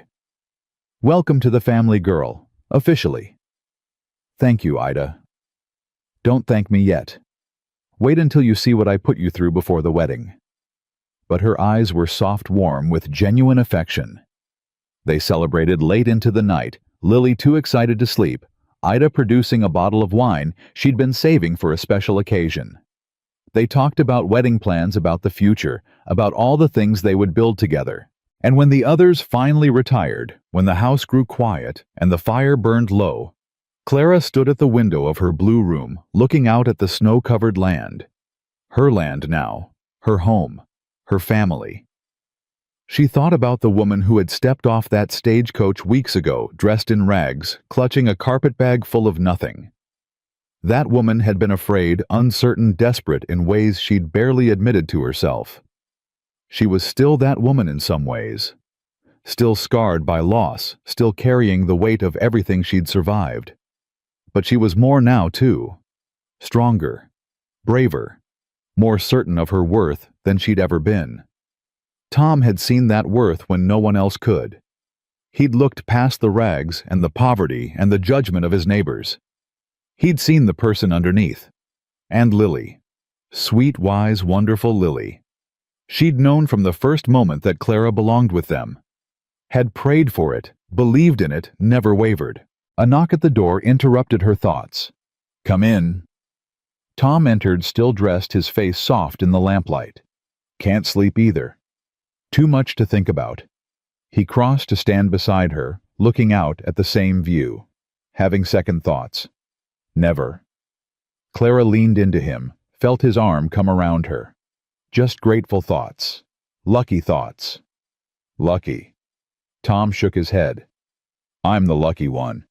I posted that advertisement expecting a housekeeper. I got a warrior. Flatterer. Truth-teller." He pressed a kiss to her temple. "My grandmother used to say that the right person finds you exactly when you need them most. I never believed her until now." Clara turned in his arms, looked up at his face. "I love you, Thomas Callahan." "I love you, Clara Whitmore." He smiled. "Soon to be Clara Callahan." "It has a nice ring to it." "It does." He kissed her softly. "Get some sleep. Tomorrow we start planning our future." Our future. Clara tasted the words, found them sweet. "I like the sound of that." Tom left, and Clara finally climbed into bed. But sleep was a long time coming. She lay awake watching the moonlight on the snow, thinking about everything that had led her here. The loss of her father, the crushing debt, the desperate advertisement, the long journey west, the frozen platform, the doubt, the judgment, the fear. And then Lily's hand in hers. Tom's careful eyes warming by degrees. Ida's gruff affection. The slow building of trust, of love, of family. It hadn't been easy. Nothing worth having ever was. But it had been worth it. Every hard mile, every cruel word, every moment of doubt. Because it had led her here. To this room. To this family. To this life she was about to build. Clara Whitmore closed her eyes and dreamed of spring. Of wildflowers blooming in the fields. Of a little girl laughing in the sunshine. Of a man beside her, strong and steady, and hers. Of home. The weeks before the wedding passed in a blur of preparation and joy. Ida threw herself into the planning with ferocious energy, declaring that if Tom Callahan was finally getting married, it would be done properly, or not at all. Clara found herself swept along in the current, grateful for Ida's direction, when her own emotions threatened to overwhelm her. Lily appointed herself official wedding assistant, following Clara everywhere with suggestions and questions. What flowers would there be? What would Clara wear? Could Biscuit carry the rings? The last question required delicate negotiation, but eventually they agreed that Biscuit could attend as a guest of honor. Tom watched it all with bemused affection, occasionally pulled into debates about table arrangements or menu choices. He bore it well, though Clara caught him more than once escaping to the barn for a few moments of peace. Having second thoughts, she teased one evening, finding him brushing down his favorite horse. About marrying you never. He set down the brush and pulled her close. About the circus Ida's creating maybe. She means well. She means to exhaust us all before the ceremony. But he was smiling. 2 more weeks. Then it's done. Then it's just beginning. Tom's expression softened. I like the sound of that. They stood together in the quiet barn, the horses shifting in their stalls, the winter wind whistling outside. These moments had become precious to Clara, stolen pockets of peace in the chaos of preparation. I have something for you, Tom said. I was going to wait until the wedding, but... He reached into his pocket and pulled out a small velvet box. Clara's breath caught. Tom, you already gave me a ring. This is different. He opened the box. Inside lay a delicate gold locket, simple and beautiful. Clara recognized the craftsmanship immediately. This was your mother's. My grandmother's, actually. Passed down through the women of my family. Tom lifted the locket from its case. I want you to have it, to continue the tradition. Clara's eyes filled with tears. I don't know what to say. Say you'll wear it. Say you'll pass it on to Lily someday. Say you'll be part of this family, not just my wife, but... He struggled for words. The heart of this home. The way she was. The way my mother was.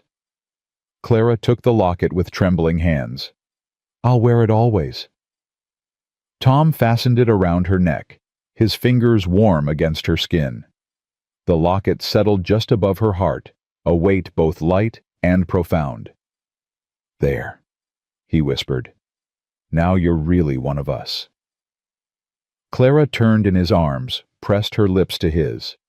The kiss was tender, full of promise. Thank you, she murmured against his mouth, for everything. Thank me after the wedding. Ida's planning a celebration that might last 3 days. Clara laughed. Heaven help us both.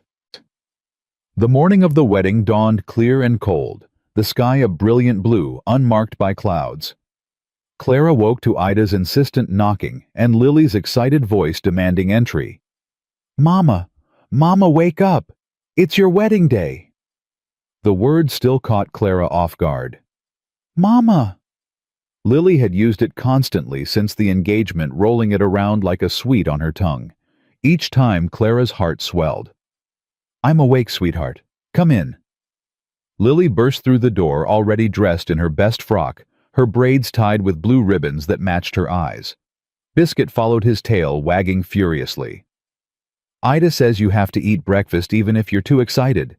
She says brides who faint are undignified. Ida is very wise.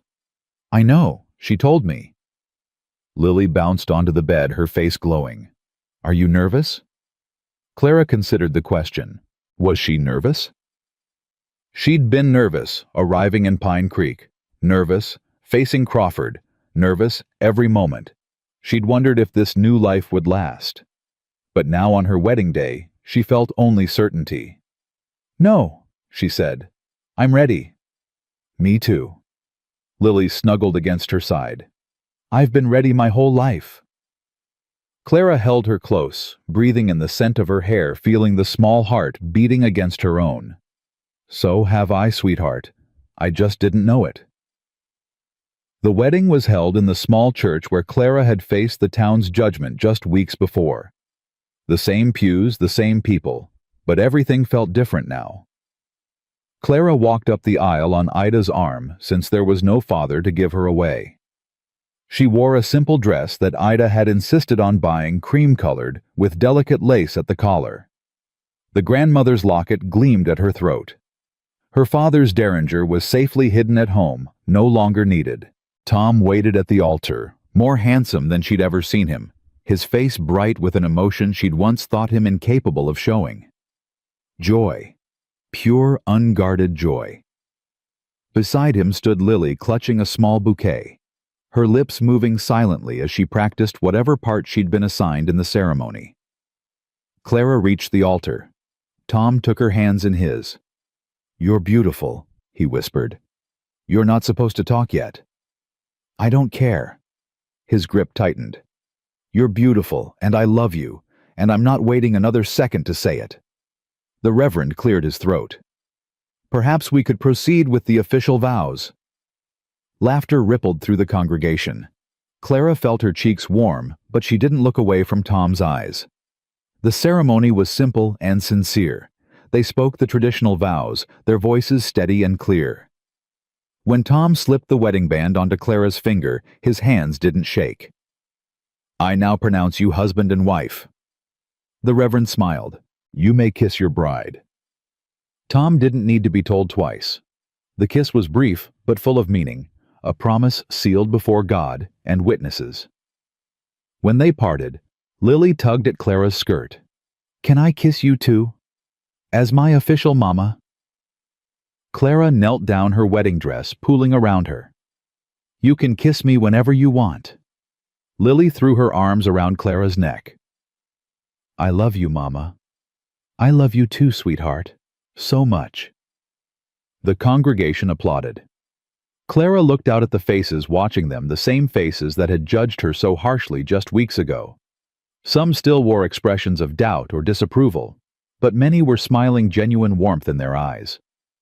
Mrs. Henderson caught Clara's gaze and nodded approvingly. Mr. Thompson the blacksmith wiped at his eyes with a rough hand. Even Widow Mason managed a stiff nod, which was more than Clara had expected. They weren't all won over. They might never be, but enough of them had seen the truth, had chosen acceptance over judgment. It was a start. The celebration afterward was everything Ida had promised, loud and joyful and lasting well into the night. The ranch house overflowed with guests, the tables groaning under platters of food.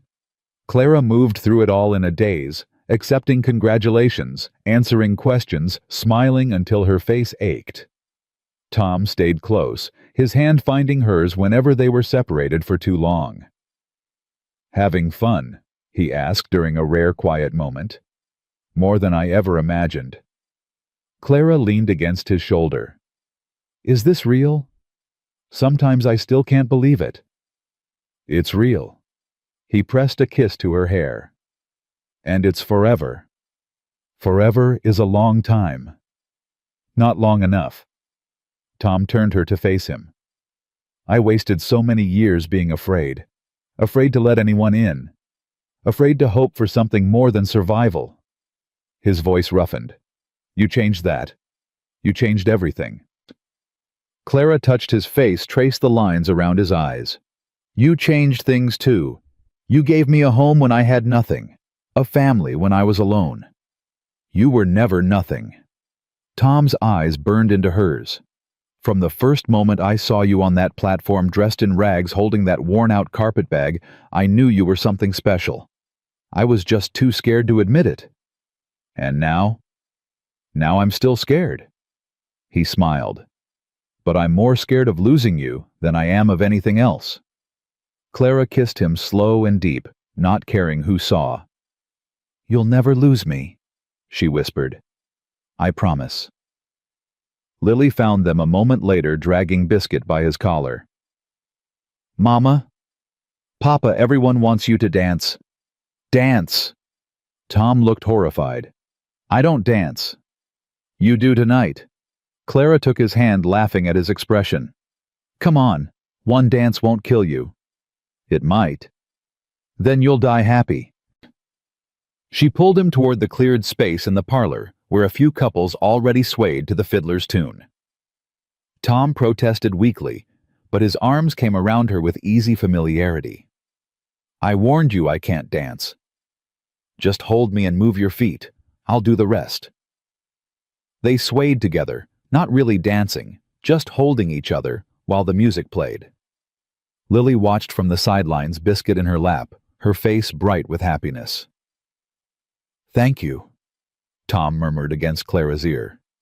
"For what?" "For not giving up. On me. On us. On this life." He held her tighter. "You could have left so many times. After the way the town treated you. After Crawford's threats.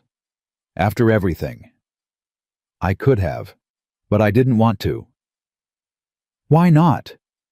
Clara looked up at him, at this man who had been so closed off, so careful, now standing before her, with his heart completely open. "Because you were worth fighting for.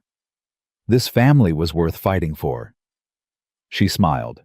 "And because a very smart little girl prayed for someone kind, and I wasn't about to prove her wrong." Tom laughed, his whole body shaking with it. "She's something else, that girl." "She's ours." "Yes." His eyes glistened. "She's ours." The party wound down as the night grew late. Guests departed with warm wishes and promises to visit. Ida shooed the last stragglers out the door with cheerful threats about overstaying their welcome. Finally, the house was quiet. Lily had fallen asleep hours ago, carried to bed by Tom Biscuit curled at her feet. Ida retired to her room with a satisfied sigh, her work complete. Clara stood at the window of the parlor, looking out at the moonlit snow. Tom came up behind her, wrapped his arms around her waist. "Mrs. Callahan." She smiled. "Mr. Callahan. How does it feel being married?" "Ask me in 50 years." He pressed a kiss to her neck. "I plan to." They stood together, watching the night, comfortable in their silence. So much had changed since that frozen platform. So much had been gained. "I have one more gift for you," Tom said quietly. "You've given me enough." "Not this." He turned her to face him. "Tomorrow we're going to the courthouse. The adoption papers are ready." Clara's heart stopped. "Lily's adoption. Ours." Tom's eyes shone. "Both our names, official and legal. She'll be Clara and Thomas Callahan's daughter in the eyes of the law." Tears spilled down Clara's cheeks. "Tom, she's been yours since the moment she took your hand. I want the world to know it." Clara couldn't speak. She threw her arms around him, buried her face in his chest, let the tears come. "Thank you," she finally managed. "Thank you, thank you, thank you. Thank you." Tom's voice was rough with emotion. "For loving her, for loving us, for being exactly what we needed when we needed it most." They held each other as the fire burned low and the moon rose high. Two people who had been broken, now whole. Two hearts that had been closed, now open. Two lives that had been separate, now forever joined. The next morning they rode to town as a family. Tom drove the wagon, Clara beside him, Lily bouncing on the seat between them. The courthouse was small, but imposing, its brick facade a testament to the law's authority. The judge was a kindly man with spectacles and a white beard. He reviewed the papers, asked the necessary questions, watched Lily with gentle eyes. "Young lady, do you understand what's happening today?" Lily nodded solemnly. "I'm getting a mama, officially." "And how do you feel about that?" "I feel happy." Lily reached for Clara's hand. "I prayed for her. God sent her to us." The judge smiled. "Well, I don't often hear testimony quite like that." He signed the final document with a flourish. "By the power vested in me by the territory of Montana, I declare this adoption complete. Miss Lily is now legally and forever the daughter of Thomas and Clara Callahan." Lily's shriek of joy echoed through the courthouse. She launched herself at Clara, then at Tom, then back at Clara again. "I have a mama. A real mama." Clara held her tight, tears streaming down her face. "You have a mama, sweetheart, forever and always." Tom wrapped his arms around them both, his face wet, his smile brighter than Clara had ever seen. They walked out of the courthouse as a complete family. The winter sun shone down on them, turning the snow to diamonds. The townspeople they passed nodded greetings, some warm, some merely polite. Clara didn't care. She had everything she needed right here: a husband who loved her, a daughter who had prayed for her, a home that had welcomed her. The wagon ride back to the ranch was filled with Lily's excited chatter. She had plans, dozens of them. Things she wanted to show Clara, places she wanted to go, adventures she wanted to share. And at Christmas, we can make cookies together. Ida's recipe. And we can decorate the tree. And Papa can read us the Christmas story, and we can all be together forever. Clara laughed through her tears. All of that, I promise. Cross your heart. Cross my heart. Lily settled back with a satisfied sigh. This is the best day ever, even better than when Biscuit learned to fetch. Tom caught Clara's eye and smiled. The love there took her breath away. They crested the final hill, and the ranch spread out before them. The house with its smoke rising from the chimney. The barn where the horses waited. The fields stretching toward the mountains white with snow, but full of promise. Home. Clara's home now, truly and completely. She thought about the woman who had arrived on that frozen platform just weeks ago. The woman in rags clutching a worn carpet bag, trembling with cold and fear. That woman had hoped for kindness, had prayed for acceptance, had dreamed of belonging somewhere. She'd found all of that and more. Mama, Lily's voice broke through her thoughts. Why are you crying? Clara wiped her eyes and smiled. Happy tears, sweetheart. Only happy tears. Because you're home. Because I'm home. Tom pulled the wagon to a stop before the house. He climbed down and helped Clara to the ground, his hands lingering on her waist. Welcome home, Mrs. Callahan. Thank you, Mr. Callahan. Lily scrambled down and ran toward the door, shouting for Ida to come see to hear the news to celebrate. Biscuit's barks echoed across the yard.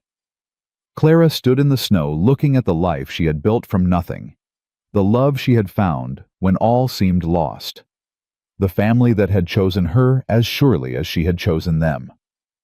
Tom took her hand. Ready. Ready. They walked toward the house together, toward the warmth and the light, toward the voices calling them in. Behind them, the winter sun set over the mountains, painting the sky in shades of gold and rose. Ahead of them, the door stood open, welcoming them home. Clara paused on the threshold, looked back at the path that had brought her here. Every hardship, every loss, every moment of doubt had led to this. To a home filled with love, to a family that would never let her go. She had arrived in rags with nothing but her integrity. She left as a wife, a mother, a woman who had proven her worth in ways that money could never measure. The door closed behind her. The fire burned bright. Lily's laughter rang through the rooms. And Clara Callahan, who had once had nothing at all, finally had everything. Some people search their whole lives for a place to belong. Some never find it, wandering from one empty room to another, always seeking, never arriving. But some, the lucky ones, the blessed ones, find their way home through the darkest storms. They find the hands that will hold them, the hearts that will accept them, the love that will never let them go. Clara had been lost for so long, had been cold, hungry, afraid, alone. But she had kept walking, kept hoping, kept believing that somewhere, somehow, someone was waiting for her. And she had been right. Home is not a place. It's not four walls and a roof. It's not land or property or wealth. Home is the people who choose you, who see your worth when the world sees only rags, who stand beside you through storms and sunshine, who love you not for what you bring, but for who you are. Clara had found her home in a snow-covered territory at the edge of the frontier, in a man who had forgotten how to hope, in a little girl who had never stopped praying. She had found her home in their hearts, and they had found theirs in hers, and that was worth more than all the riches in the world. The coldest winters always break, the longest nights always end, and those brave enough to keep walking, to keep believing, to keep loving, despite everything, they are the ones who find their way home. Clara Callahan had found her way, and she was never letting go.